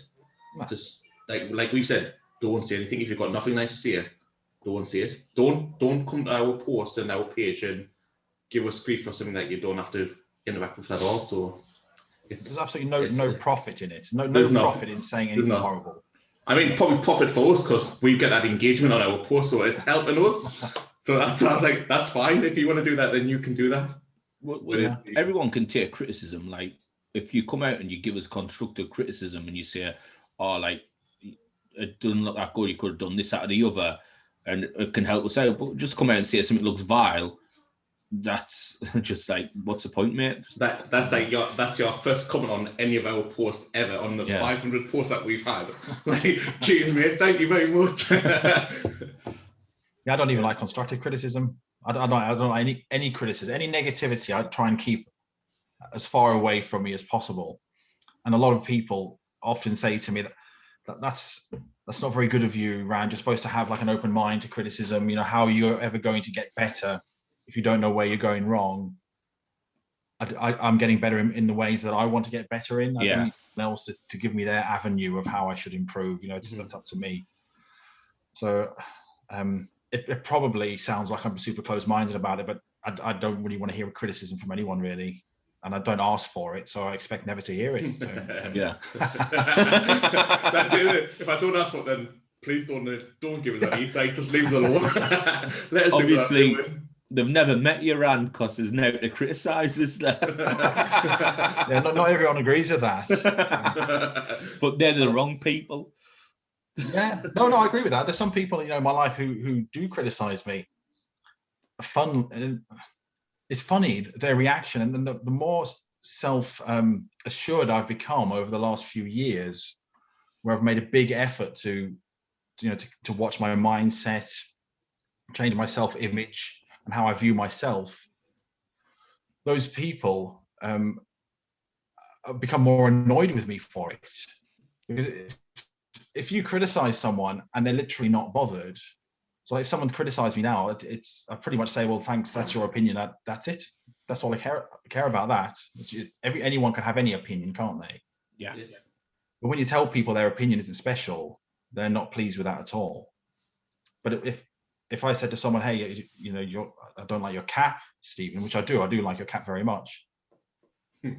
If I said to you, I don't like your cap, and you said, from this interview. I should have worn a cap. I love caps. If I said to you, I don't like your cap, it's shit, and you said, cool, that's your opinion, then to me, that's the end of that, isn't it? You know, what am I going to try and do? Convince you that I'm right? Yeah. That's a nonsense way of going about your life. Anyway, so to really follow up what I was saying about business, I think there has been that turning point. And I think when these lockdowns start ending, you're going to see people desperate now, but also, it's, what are they calling it? The fourth industrial revolution. I don't know when the others were. I know when the first one was, but I don't know about the others. But the way I'm talking about it to people is that, I don't know if you guys are old enough to remember when the internet came out. Yeah. I can. And you had like a dial-up modem, and it was extremely difficult, and all web pages were slow. I think Cass still has that dial-up modem. I always think of The Simpsons, where comic book guys downloading a topless picture of Captain Janeway from Star Trek, and it just downloads really slowly like that. That's what the internet was like back then, and no one knew of the immense power of global connection, and we've seen amazing things come from it. But shortly after that, people were saying it's the information age. It's going to revolutionize everything, and it has. But I don't think it's revolutionized people, because what happens when people get unlimited information, right? They do fuck all with it. Okay, they just get overwhelmed with it. So you've heard that story about the guy from 2020 going back in time to the 50s with his mobile phone, and he meets a stranger, and the guy says, "What's that? What's that thing in your hand?" His iPhone. And he says, "Oh, this device is amazing. With it, I can access the entirety of humanity's knowledge, all of its history, everything we know, I can get on this device." And the fella's astonished, from the 50s. And he says, "Well, what do you do? What do you do with it?" He says, "Well, I look at pictures of cats." And that's where we are, isn't it? We have the sum total of human knowledge on our mobile devices. And yet we go onto Instagram and we watch half-naked women lip sync for some unknown purpose, and there's just, we're not using it. So all that information just goes nowhere. But I believe that we're entering a different age now. We're entering the age of transformation, where it's no longer just a whole lot of data, but there are going to be some people who use a small amount of the data, and the small amount as possible, to transform themselves into the best version that they can be and do something with it. And it's not necessarily making the most money, but it's whatever it is they want from their life. It's what they want from their life. And I was having a funny conversation with my son the other day because it said to me, because I keep talking to him about being rich and making cash, and a lot of people I know, and it certainly is some of his relatives, will say, "Oh, don't turn him into a capitalist swine like you." But I'm going to. I don't care what they say. And he said, "Dad, who's the richest man in the world?" And I said, "You won't believe this, right? But it's a mad scientist who wants to colonize Mars, who is the richest man in the world." And to my son, who's 9, that was nothing. That was completely normal. And when I said it, it sounded like a story, like something from James Bond. It didn't sound realistic. It sounds like Total Recall. Yeah, it does. It sounds nuts, doesn't it? And if you think about 25 years ago, you didn't talk in terms of billionaires. If you wanted to be rich, you would say, "I can't wait to be a millionaire." Yeah. But now people are just hundreds of billions. Bollocks, I don't care about millions anymore. Everything's massive now, and it's going to grow exponentially. So this is an amazing time. And I said it the last time I spoke to you guys on Beard Brothers. Amazing time to start doing something different or extra, an extra stream of income, do something new like you guys are doing. This Beard Brothers thing, I think, is amazing. I love it. It's a brilliant brand. And just keep, what I'm going to say. It's the daily activities, doing something daily that adds to, that comes out with exponential growth. It's a brilliant time for it. Well, you like this one, Rand. We are now brand ambassadors for Warrior Sports Company. So we're like a brand ambassador for fitness. Look, so it's a great turn of the year for it. Look, we're trying to do something positive with ourselves and our body, mental health. Then why not try and put us out there where somebody will help us on that path as well? So yeah, to get them to actually accept our application was a win in my eyes. I thought that's a really good goal. Yeah. Pretty sure you never saw me. I was a cover boy. I was giving it me Usain Bolt television. I put a photo on like 4 years ago when I was skinny Marty, not fat Marty. I put it on before my knee operation. The definitions of skinny now are different to what they used to be because we've been in lockdown for a year. Yeah, there's not many skinny people left. Mine was about 4 stone difference between this and then. But yeah, it was all right. I think mine was off the army days. Is that when you had your curtains? I didn't have curtains when I was in the army. You definitely had a grew look from you there. No, you're not allowed to have curtains when you're in the army, mate. You're not allowed to have really long hair, to be honest. Back in my day, you couldn't anywhere. I did have a mullet, though. I had a mullet when I was in the army. You did have that grew look from Despicable Me, though. No. Yes. I didn't look like Crew from Despicable Me. You did. You know what I mean? We'd come on here to have a nice chat with Rand and you just start taking the piss as usual, Marty. Negative. This isn't negative, this is positive. What's saying I look like Gru? No, because this is what you used to look like. Now, times got better for you. You got a Benjamin Button disease. Oh, cheers, mate. I'm just growing into my own now. That's it, yeah. One thing I've noticed with looking at this is you guys both have a feature on your pictures that just by your left shoulder, behind your left shoulders, and Stephen's looks like a cross, like a glowing cross. It's me light. It's a light. Yeah. It's the light. It does. And if I was just joining this podcast and I didn't know you, I'd think, God, is he in a log cabin in Alabama or something and he's preaching the gospel to me? I'm burning a cross. Which would be pretty cool. Join the clan. And what about my love for it then? It's just love. It's just love in this house. It's just coincidence that they're both in a similar sort of placement on the screen. Well, it's normally better because I've swapped it around. For the last 2 episodes, I've sat the other side of the dining room table, and it's just full white walls behind us. And as I've had it took out, as lately saying looks like I'm in a jihadi video and about to be executed. No, you look like you're about to do the execution, mate. No, that's not what I'm saying. I was.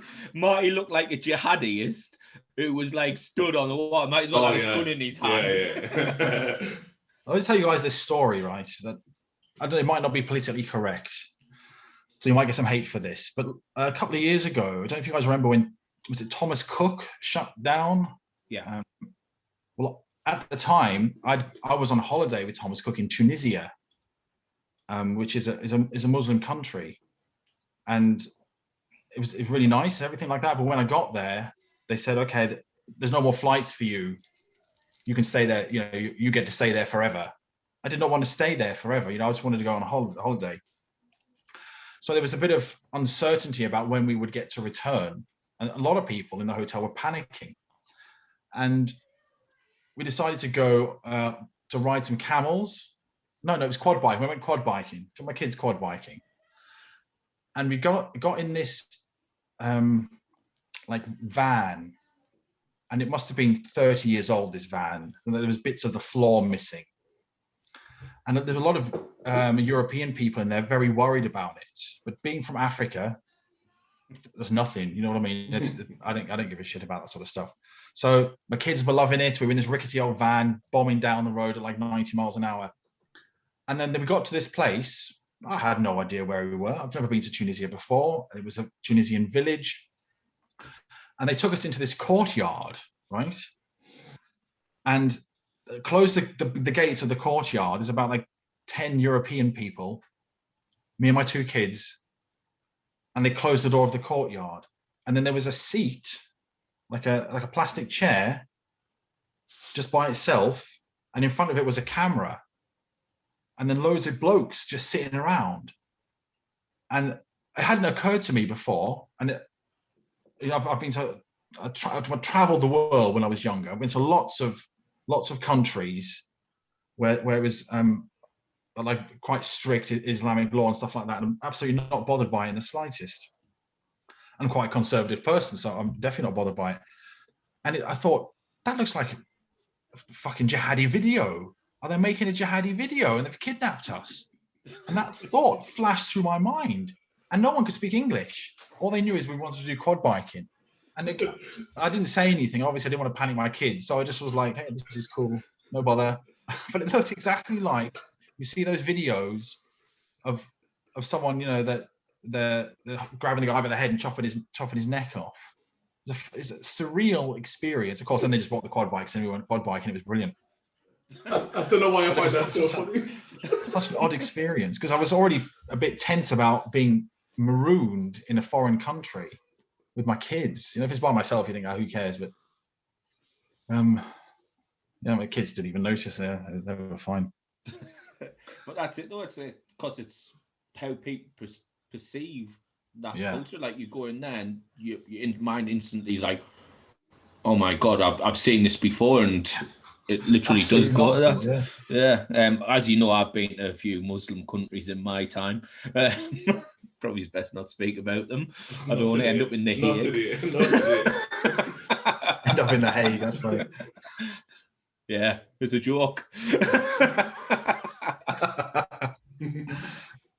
Yeah. But yeah, I was thinking about Tunisia. It's a great place to visit if you ever get to go, if you ever get out of lockdown, because it's really friggin' hot.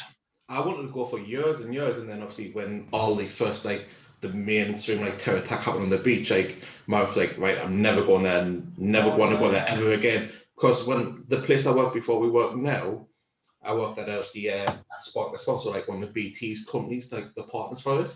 And I've heard our floor boss at the time, Dawn, her sister, was on the beach when the terror attack happened. Wow. So obviously when it all happened, she got the phone call and she was in bits, obviously, understandably. And obviously I told my wife when I came home, and she'd heard about the news, and she was like, I'm never going there. You can cross that off your list now. It's not happening. I was like, what, 20 years down the line? It's never happening. I was like, are you joking me?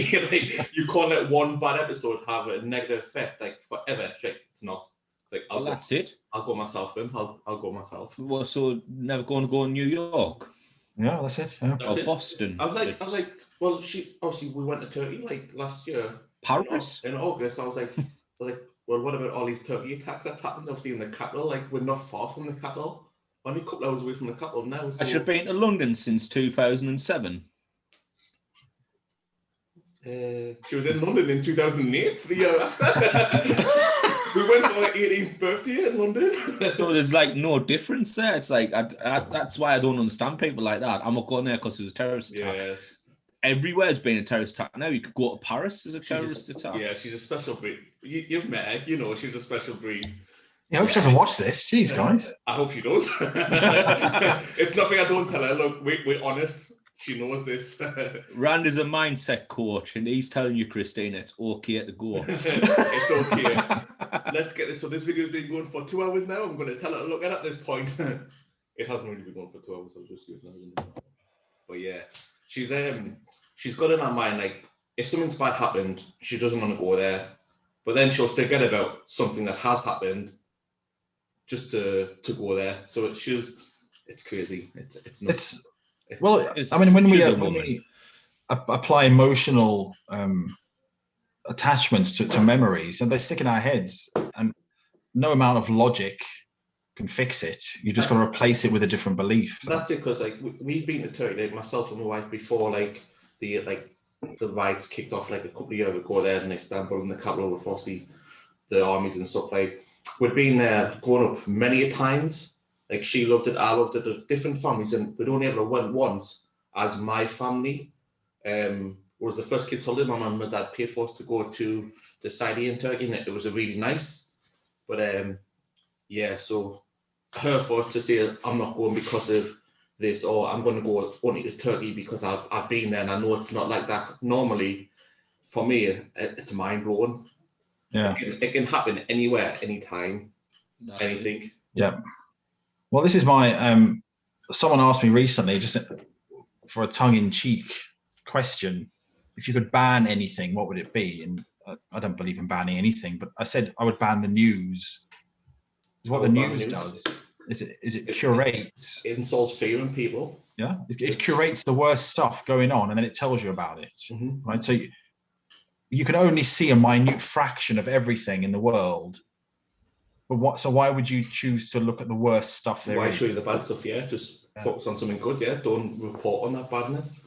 You just absolutely not watch it. It really interferes with people, and they don't understand. But I know a lot of people who watch the news all day, every day, religiously, in their earpiece, and they're not happy. They're not happy people, and they're always bitching about something.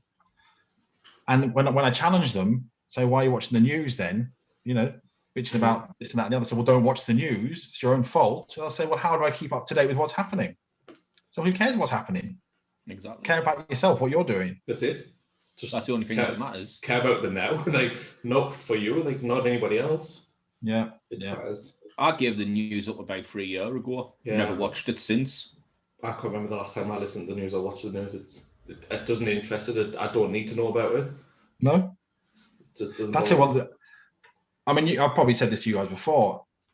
People laugh at me because I don't think anything. I've already decided this morning what I'm going to think about today. I don't want to think about anything else. It disturbs my equanimity, which just means like my serenity and my peace. I'd like to keep myself happy and in a good place, feeling good, and learning nice things. I don't want negative stuff ramming itself into my head. So it's your aura. It's your aura, isn't it? Yeah. Well, yeah. Yeah. This is how this show goes, Rand. Before you came on, Marty's already smashed in 5 skinny lagers.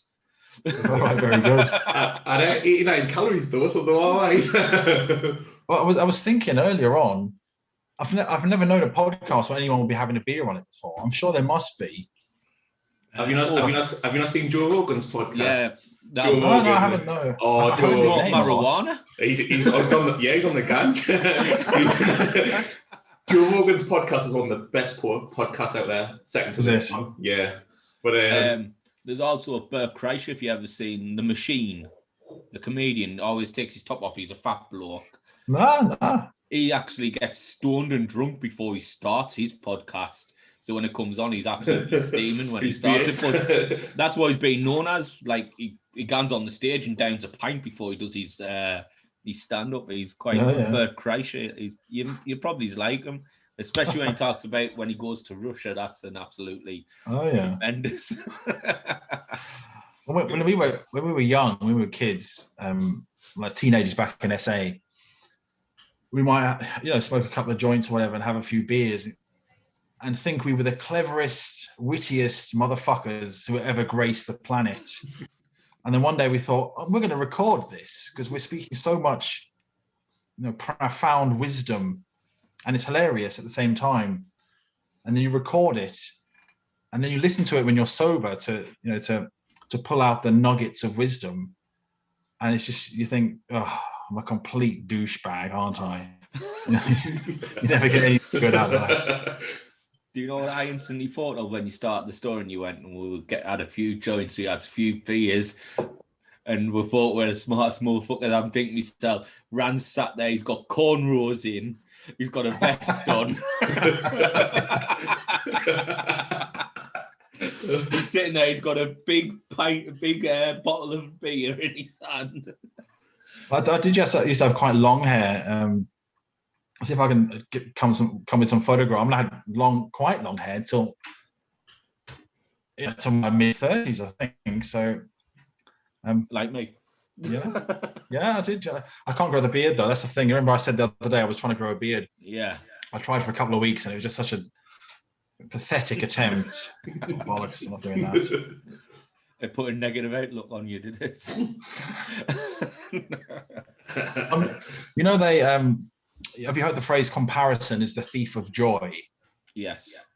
So I never compare myself to anyone. Everyone else's life is great. You have a happy life, and I'm happy for you. And even though I look at some people, I think I'd quite like to have that car, or I'd quite like to be where you are right now because it looks nice and warm or whatever. I never denigrate myself because I don't have 10 billion pounds or whatever. But when I was trying to grow this beard, and I was looking at Broski and Stephen Hopper, thinking, Bedros is an I'm absolute never going to animal, get a isn't he? beard like that. I like how you left Marty out. Yours has been going longer. But Bedros is an absolute animal, isn't he? He's a totally different breed. Yeah, great guy. I really respect him. Yeah, I watch his videos like on the daily, and I'm thinking, oh my god, how he lives that life is ridiculous.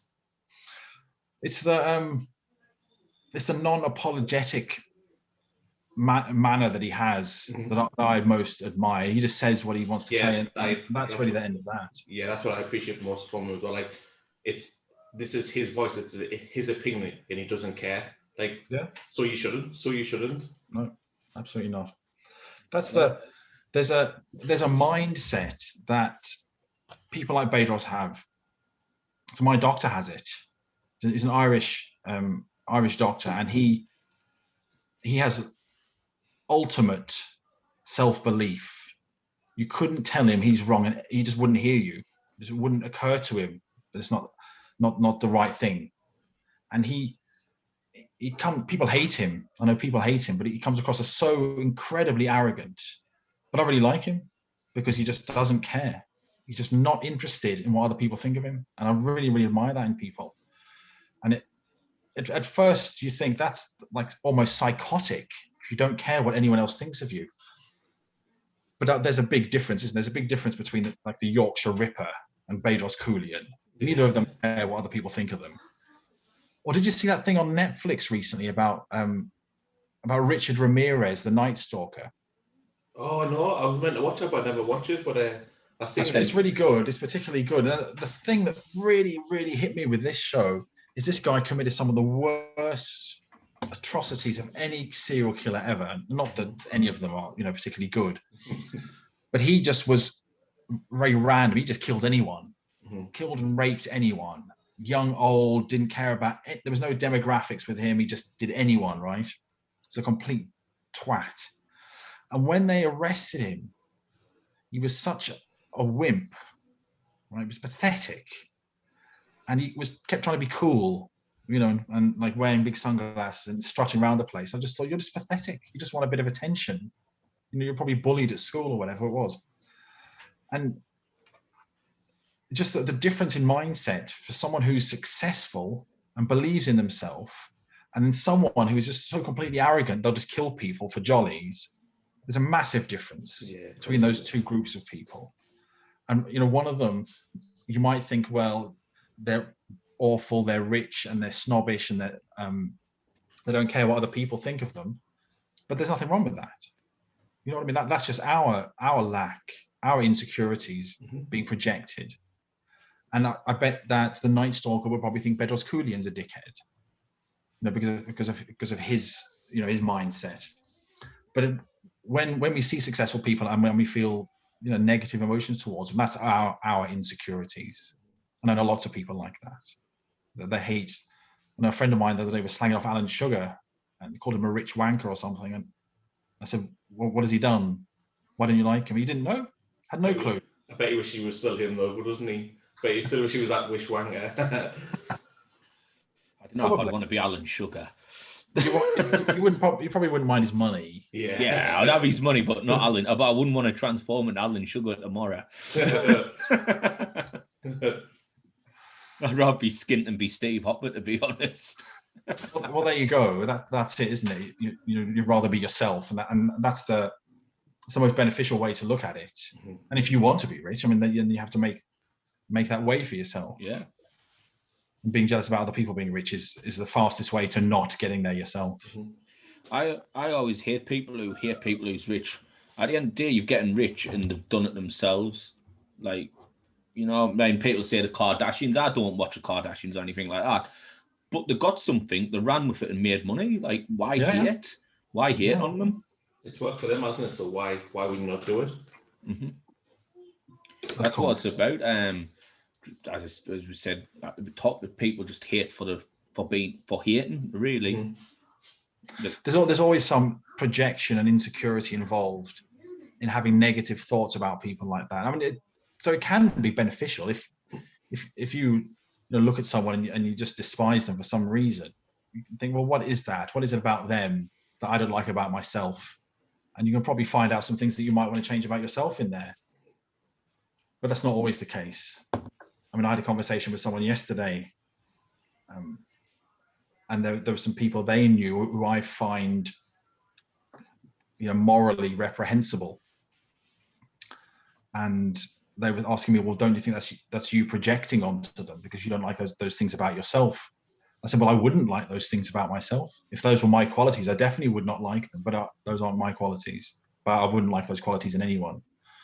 So I think there's a good way to distinguish whether it's projection or not. Yeah. I think Marty's getting bored by this conversation now. No. You know what? I had my tooth taken out yesterday. So did you? Yeah, I had a whole night's sleep. I finally fell asleep about 4:15, and I was up at 7:10. And today just felt like the longest day in the world. So if you could see me going, it's because I was like trying to keep the yawn in. That's what I was thinking. Yeah. I'm just tired today. Today has been a slog, and I put probably drinking on these paracetamols probably not help, but I could not do the video. I put off last night to do it today, so appreciate Skinny Log, like I said, sending us a beer, so we had to do it. But yeah, it's just been a bit of a long day. But always open to learning. There's never not an opportunity to learn. Totally agree with that. I can't believe I'm the guy who's doing this, but what we'll do is we'll give you a bit of a big up here, Rand, and give you a little bit of an open forum to tell people where they can find you. Like at the end of the day, give them, if you want, price ranges, like what it starts at and what they come by. So anything that you want to say about yourself to try and get our listeners to come in and have a chat with you. Yeah. So first of all, where can you find Rand St. John? The best place to find me is on social media. I'm most active on Facebook. My daily activity on Facebook. I do go on Instagram. I do post on Instagram, not as frequently. I have a great Facebook group. I have seen you posting more lately though on Instagram as well. I appreciate you saying that, but I've seen you posting a lot more on Instagram recently. Yeah, I have. I mean, I had a client that was concerned about not being able to post regularly enough on Instagram. And I said, well, this is how easy it is. 5 minutes in the morning, you can create a post and a story just in no time. Mm-hmm. So what's your Facebook page called? My Facebook group is called the High Performance Advantage. And that's all about saving time. It's about gaining more time, doing more in less time, and using that extra time to either make yourself more money or lie around and watch telly, whatever you want to do in that time, I guess. And the high performance advantage is focus, because people are missing focus. And what I mean by that is, if you truly said to yourself, I want to become a rich person, I want to be a millionaire, and that was it, that was your only focus, and you took away everything from your life that wasn't that one thing, you would be there sooner than you could imagine. But people don't do that. They don't want to just do one thing. But that focus is what makes everyone great. So that's where I'm on Facebook. Big Brother Steve and Big Brother Marty, making sure I'm pointing the right way here. This way. Yeah, we're not down this way or this way, yeah. Randy's on the bottom. Yeah. We have actually done a couple of your courses. Yep.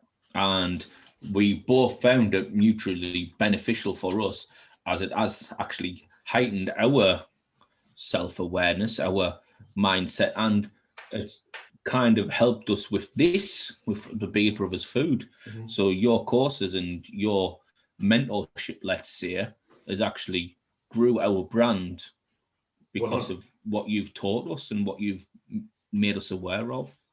It's great to hear. Thank you. It's just a case of just open our mind to the possibility that we can achieve, because I'm not not generally a shy person. I will speak to anybody, but it's a case of projecting my voice to something that I wouldn't normally do. So when I was on holiday, like I said last year, when you reached out to me first of all, I was like, well, look, I'm on holiday at the moment. I'm just about to get on a quad, but I will let you know, and I'll come back to you. But this is something that definitely, because obviously Steve's a very outgoing person. I'm probably the more indulged person to me and Steve. I'm not as out there as what Steve is.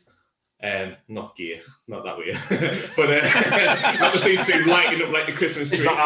Yeah, he's not that out yet. Hey. But yeah, in regards to confidence, Steve is probably a more confident person than what I am, and he'll put himself a lot more forward than what I will. But doing, like I said, speaking to you over the last year, the last 18 months, in work and coming in to doing your courses, for myself personally, like I've said to you, it's helped me so much more as a person. I'll engage in a conversation more. I'll be the first to speak in a conversation, and at the end of the day, it's my opinion. You don't have to like it, but it's mine.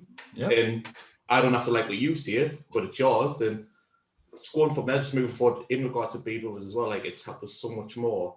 I do mostly all the publicity, so I'll go and speak to other companies and brands and try and get us whatever.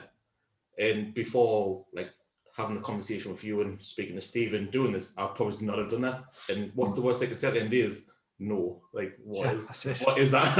I speak to countless brands on a day-to-day basis, whether it's a case of what is they can say no. So I don't mind that. I can make rejection.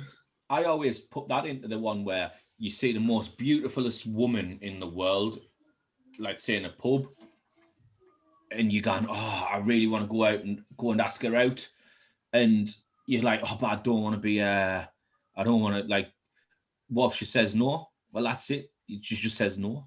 That's how you got to look at life. Is 100%. You don't want to stop your chance of doing something because you're scared of what the outcome is going to be. Yeah. Outcome, absolutely. if you don't do it, is going to be nothing. So you can try it. If she says no, she says no. What you do is you just carry on with your life. Mm-hmm. There's a true saying, isn't it? It says that you'll fail at 100% of the chances you never took, which is so true. Until you've tried, until you've attended, and how would you know whether it's going to be good for you or not?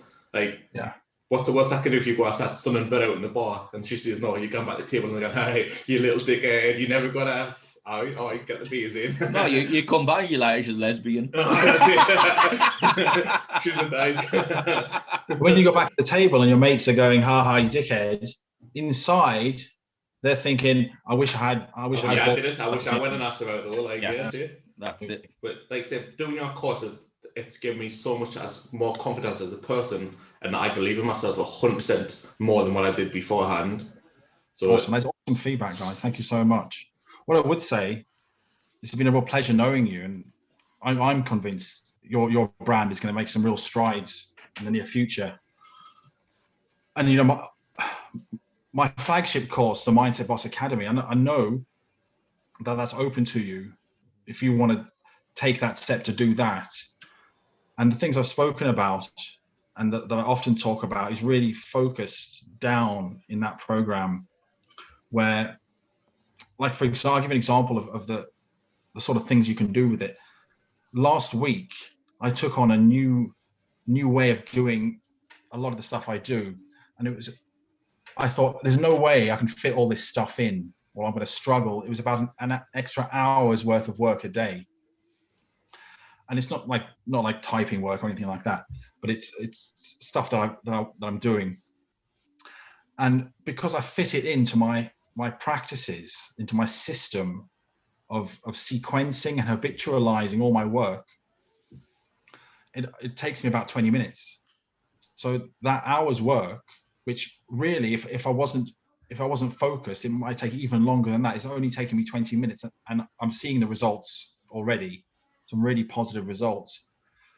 And that system of working that I teach in Mindset Boss Academy is so unbelievably productive for people in the way it accelerates their results and their output, because they're doing more things in less time, more effectively, and without any risk of like burnout or overwhelm. And then that's another important thing to think about, is the more you do, the more chance you have of just like throwing your hands up, throwing all your papers in the air and saying, fuck it, I'm not doing this anymore because it's too much. But if you do it in the right way, you never get that burnout or that overwhelm. And I find this process that I teach really beneficial for that. So that's an open invitation to you guys to take advantage of that content. I know you have access to the content, but the coaching I'll give you as well, because it's extremely beneficial. Definitely, 100%. I'll be honest with you, since the turn of the new year, I've slacked a lot. I don't know what it is, like new year, and I've been on like a weight loss regime and things like that, and I've slacked with my mindset development with yourself, but it's something I'm going to get back onto the track with this week. I've got all the material there that you've sent, and that's on the page, so you'll probably be hearing from me in the next couple of days. Yeah, book a call in with me, because that weight loss thing can fit into this as well. You can really make it so much easier for yourself using this system. That's it. I kind of look at it like two separate things. Like I've combined together, might, as you say, slimline it a bit better. Like I will be, hopefully. 100%. It's absolutely holistic. And let me just say one thing about what you said to me there, Stephen.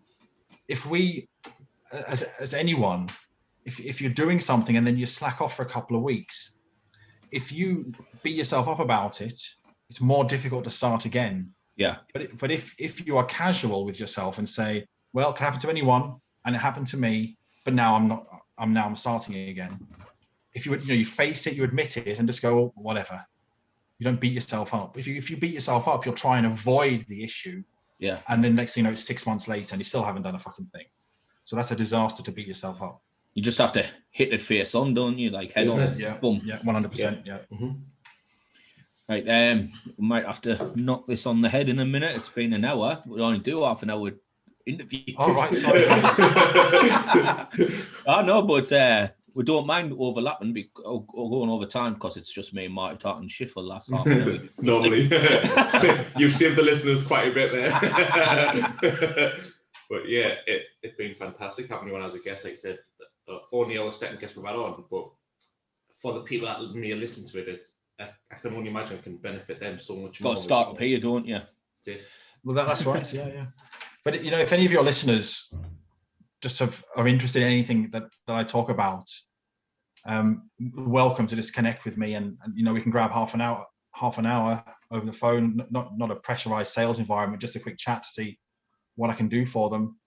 Very happy to do that. Well, what we'll do is when we'll put a post up when the podcast's gone live on YouTube, we'll get a picture of you, a nice one with a long hair, and we'll put on all your links and things on there. Cool.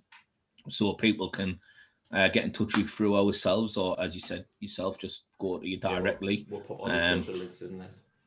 But yeah, me, as I said, me and Marty's both done the course, and we would highly recommend the course, because there's one about self-esteem, and I am probably, and I said to you on one of the calls that I thought I'd find this a problem, because I hold myself to a high esteem to begin with. Yeah.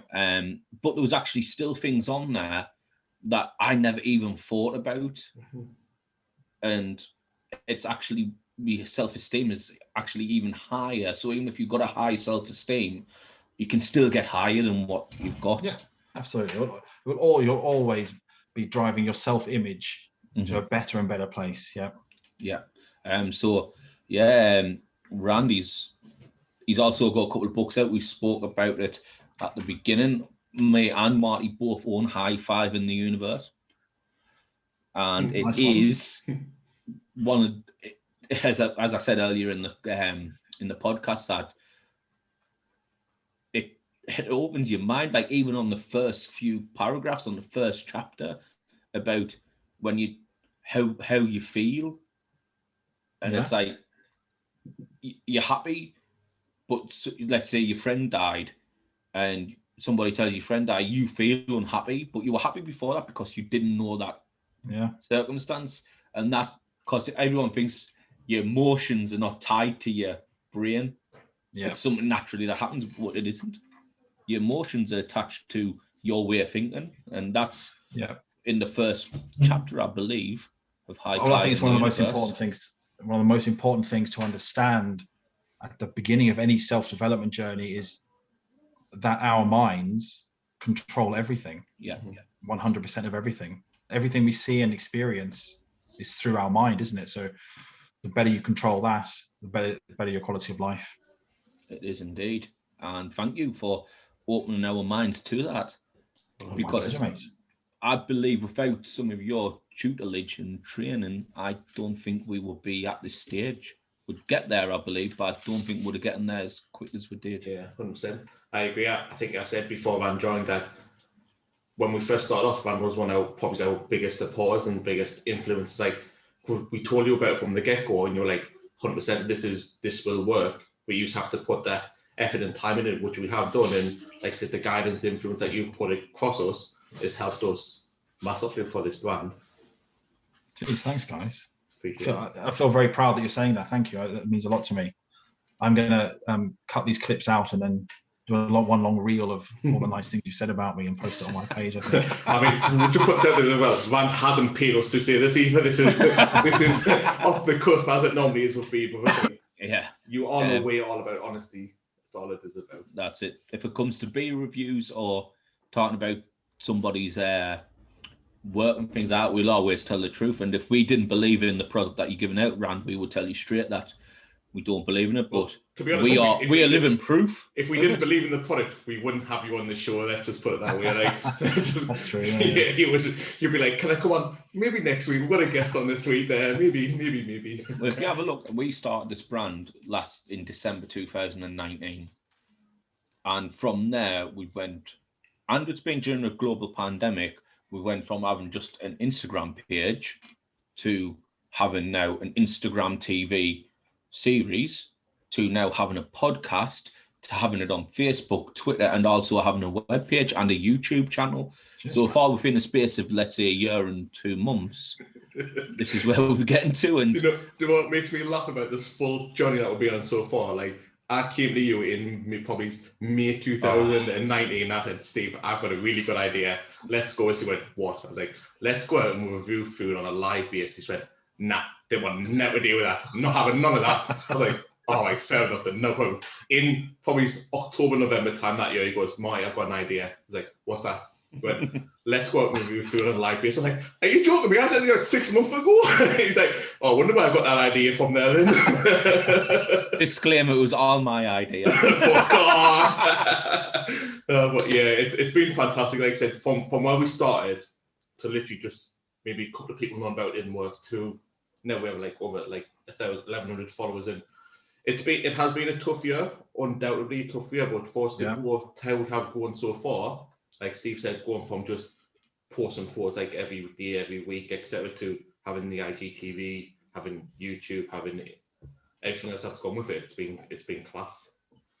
Well, you know, there's a very popular thing to say amongst internet people is that you've made it when you get your first hater.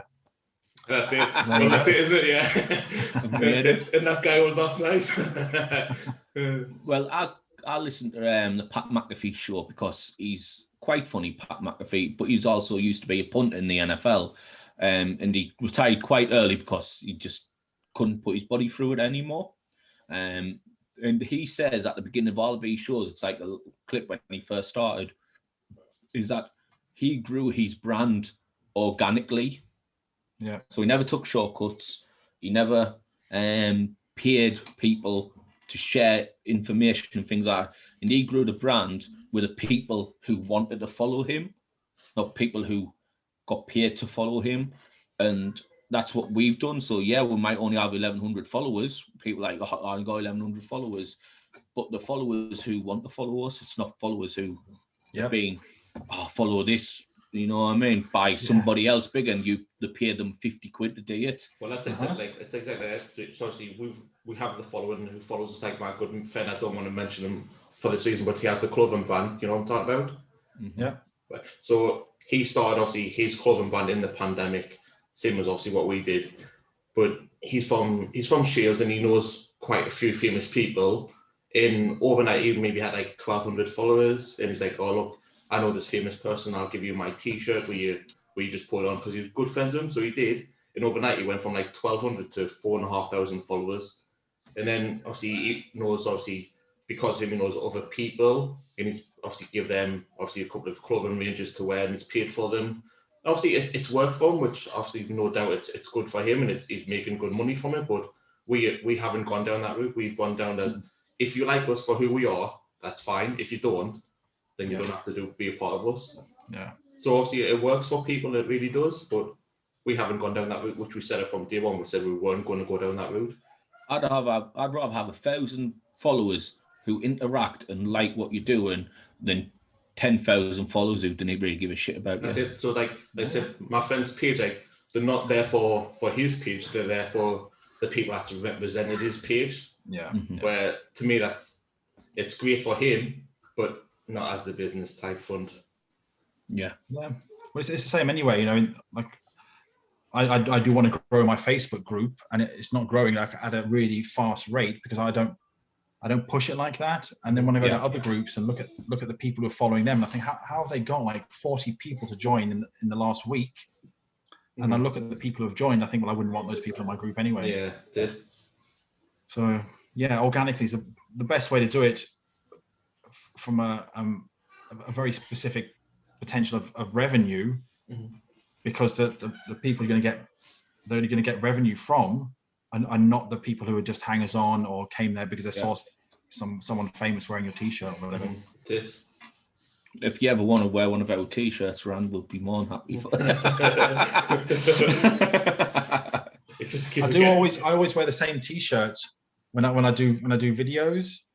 I learned that from this marketing guy. I know he just always wears exactly the same clothing when he just films himself. So I just thought, well, I'm going to do that now. Save me worrying about it. And instead thinking, did I wear that T-shirt last week when I was filming? Well, I just wear the same thing all the time. We normally wear our hoodies when we do our videos. To be honest, it's just one thing. It's just you've got to, haven't you? Because if it goes out and about, people are going to see it. So they might want one. In the summer, it'll be the T-shirts when you wear a T-shirt. The T-shirts back out there.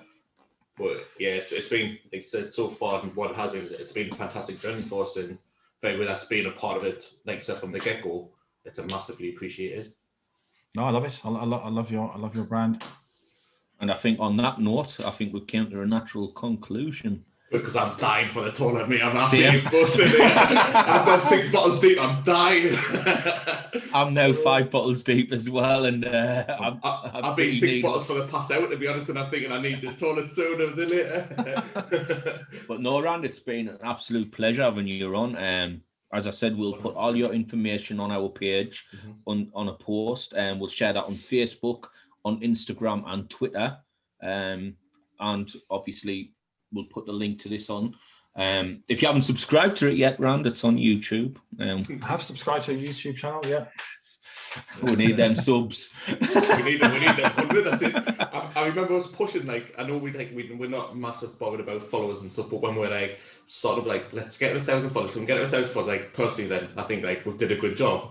So now like let's get 100 followers on YouTube just so we can get a change and we can actually change our name from youtube.com/xyz695777777. Oh, really? TheBigBrewsFood.com, yeah.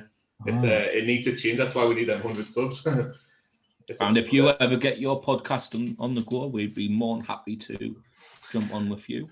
Yeah, have you seen this? Just very briefly, I won't talk long. This Clubhouse thing, this new social media platform, Clubhouse. I've heard about it. I've heard Gary Vee speak about it a few times about Clubhouse, but I've Right, you're going to have to stick with Marty for a minute here. I'm going to...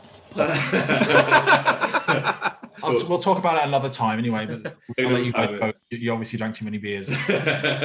Well, you didn't think about getting into part of the beers, did you? But yeah, no, I know Steve's obviously gone and obviously will be going soon, but yeah, like I said, we really appreciate you coming on. Like you're only our second guest, it's only our third episode, but moving forward in the future, it'd be lovely to have you back on, maybe like a few months down the line to see where we've come from this interview here with you, and this Zoom call with you there to maybe, like I said, 3-4 months down the line, see where it's gone from there as well. Yeah, well, let's do some work together, and then in a few months we'll look back at it and see what's happened. Definitely, yeah. I don't want to leave it before Steve gets. I want him to be here to finish the phone call as well. But yeah, I want to tell you about this Clubhouse thing then. Yeah, definitely. So it's just a spoken platform. Mm-hmm. So you go in and you like create an event. So if you and Stephen did it, you say we're doing brewskis with the broskis. Mm-hmm. And you could probably just have your phone there, record on there now, and be on it. Mm-hmm. And then what happens is you can invite people up onto the stage to speak. Mm-hmm. And so I guess a lot of people are going to combine it with a podcast. And so they do their podcast. They will be also live in Clubhouse as well. Yeah, but it's invite only at the moment. Mm-hmm. And it's only on Apple devices. I don't know if you guys have iPhones. Yeah, we're all iPhones, yeah. I mean, I'll send you guys an invite to it. So you're on it if we'll you have want. a look at it, yeah, for sure. So it might be a thing just to record yourself, well, not just to be live on it when you're doing something like this. Definitely. It's no extra effort, really. That's it. We'll record for everything else. We might as well just set that recordable as well and go from there. But I thought I'll just jump in and I'll do a room and I'll talk about some mindset stuff. Mm-hmm. But I did one and I thought I've been speaking for an hour non-stop and I could just carry on forever here. So it's a massive time sink. So yeah. If you're doing a podcast, you're keeping it to half an hour, 45 minutes or whatever, then you could just kick everyone out the room and that's it. Be gone. Oh no, we'd never kick anyone out. If you want to stay as long as you want. But yeah, I was just waiting for you, Steve, to come back before we do finish off, because obviously we start that way, so we'll end that way as well. But I do apologise. It's fine. I was saying to Amanda, like I said, we appreciate him coming on. I know it's only our second guest we've had on, but maybe like 4 or 5 months down the line, once we've done more of these and we've gone obviously as this more as well, to get him back on so you can see where we've come in this podcasting industry so far. Yeah, it could be like a regular slot. I like that. I'm doing my podcast because I do like podcasting and I can just talk forever. So that's handy when you do a podcast. It's easy, isn't it? It's so much. It's half the battle when you just speak for speaking's sake. Absolutely, yeah. Then having guests, I think, breaks up the monotony of people just hearing your voice constantly. Mm-hmm. Cool. So that's definitely on my list at the moment. Definitely appreciate that. Cool. It's quite easy to do, as we found out. It's not hard. If we can do it, anybody can do it. I think Van could be our young Jimmy. Yeah, like he seems to be more in touch with the computers than what we are. We need that fact checker. That's what we need. Sometimes we waffle shit and we'd like say something and we don't know if it's correct or not. Doesn't matter. If you listen to Joe Rogan's podcast, you'll understand the young Jimmy reference and the fact checker. But all right. He would definitely be one to listen to for sure. It's class. Oh, cool. Fantastic. And he always used the same thing. He goes, Jamie, pull that shit up. That's it. We'll be like, man, pull that shit up. But yeah, it's fantastic. Or we could just call young Jimmy. Either one. That's it, isn't it? Yeah. But no, it's been an absolute pleasure having you on, Rand. I hope you enjoyed coming on. I do. I love it. Yeah. Hope it builds up your evening, your weekend. Well, what else are you doing when you're locked down? I haven't got my kids tonight, so. Oh my God. You could have had a couple of beers. I've got some stuff to do after this, so I thought. There are. After that stuff, we'd be sinking them back straight from the bottle. He's never had Golden Hen yet. I still haven't had it. No, I haven't had it. Yeah, I should get it. Yeah, but next time, I've not seen next it. time I come on, I'll make sure I've got something to drink. Good. One of them podcasts. We on a visit thing a for Martin. one of a Zoom call with our DC presence last night, and they were saying like, what's it like? I went, well, we have a beer review, and then the last hour was just absolute anarchy because we've had a couple of beers and we're just. We actually plan to come on, ask you loads of questions, and then we just get absolutely. It just never goes to the plan that we take. No, I get that. Yeah. We have a structure, but what's the point if you can't stick that structure? Yeah.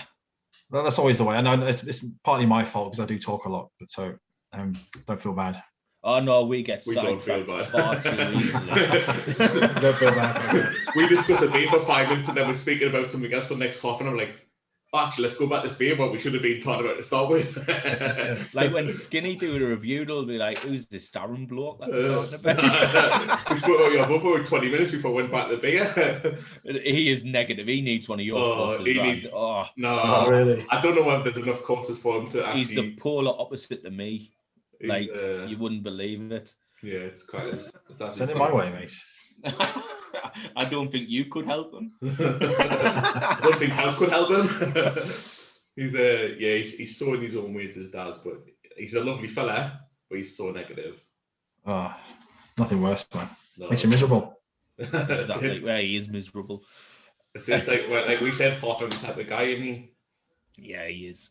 Mm-hmm. He admits it himself, though. That's the thing. That's it. He knows. But I suppose that's got to be one of the easiest mindset to change. Though, if you're admitting that you're a negative person, surely there's a fix in that there. But it's also, is it not the easiest mindset to have? Negativity. Well, yes, it's our default mindset as a human being because it keeps us safe. But That's it. That's isn't it? Yeah, expect nothing. But it's very easy to change, and the benefits are almost immediately available, as they all are. I would have thought so. Yeah, definitely. Well, yeah. Again, let's finish this because I'm dying now. I waited another 20 minutes now. But yeah, as you said already, we really appreciate you coming on, Rand. It's been a pleasure having you. It's been lovely. Steve, got anything? No, just thank you, Rand. It's always an absolute pleasure when I speak to you. It's always a lesson. Oh, that's good. Thanks, guys. Be nice seeing you. And next time I won't have a beer because I feel left out. I could lend you one of mine, but they've all gone, so it's not happening. Maybe a cigar, eh? Yeah. Oh, no, I'm the only person who has a cigar. I'll be left out then. I'll start smoking just for that one episode. Nice. You don't have to smoke cigarettes to smoke cigars. It's a different type of smoking. I've got no idea, so let's just freaking horrible. Yeah, let's leave it there. Yeah, you stick that cigar. Amazing. We'll go the beers. I'm the most sophisticated one here. I know with my baseball cap on. And your cross. Right, lads. Thanks very much. Thank you for joining us, and you have a lovely evening and stay safe. See you later. Stay safe, man. Take care. Good night. Good night. Rand St. John, everybody. Rand St. John out. Let's see if he has a problem. He's left. Oh, he's not like Quinny. Yeah, that's it. That's straight gone. Well, he's more technical than Quinny, than Coach Quinn.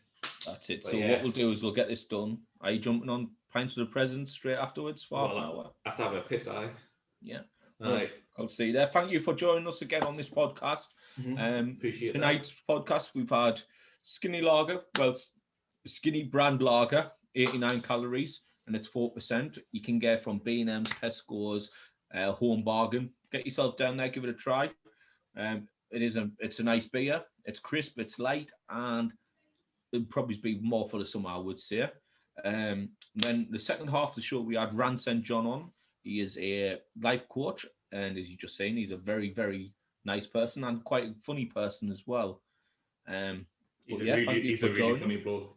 He really is. Thank you for joining Brewskis with the Broskis, part of Be Brother Food. The link will be up on our Instagram page and Facebook page, and Twitter will put it on as well.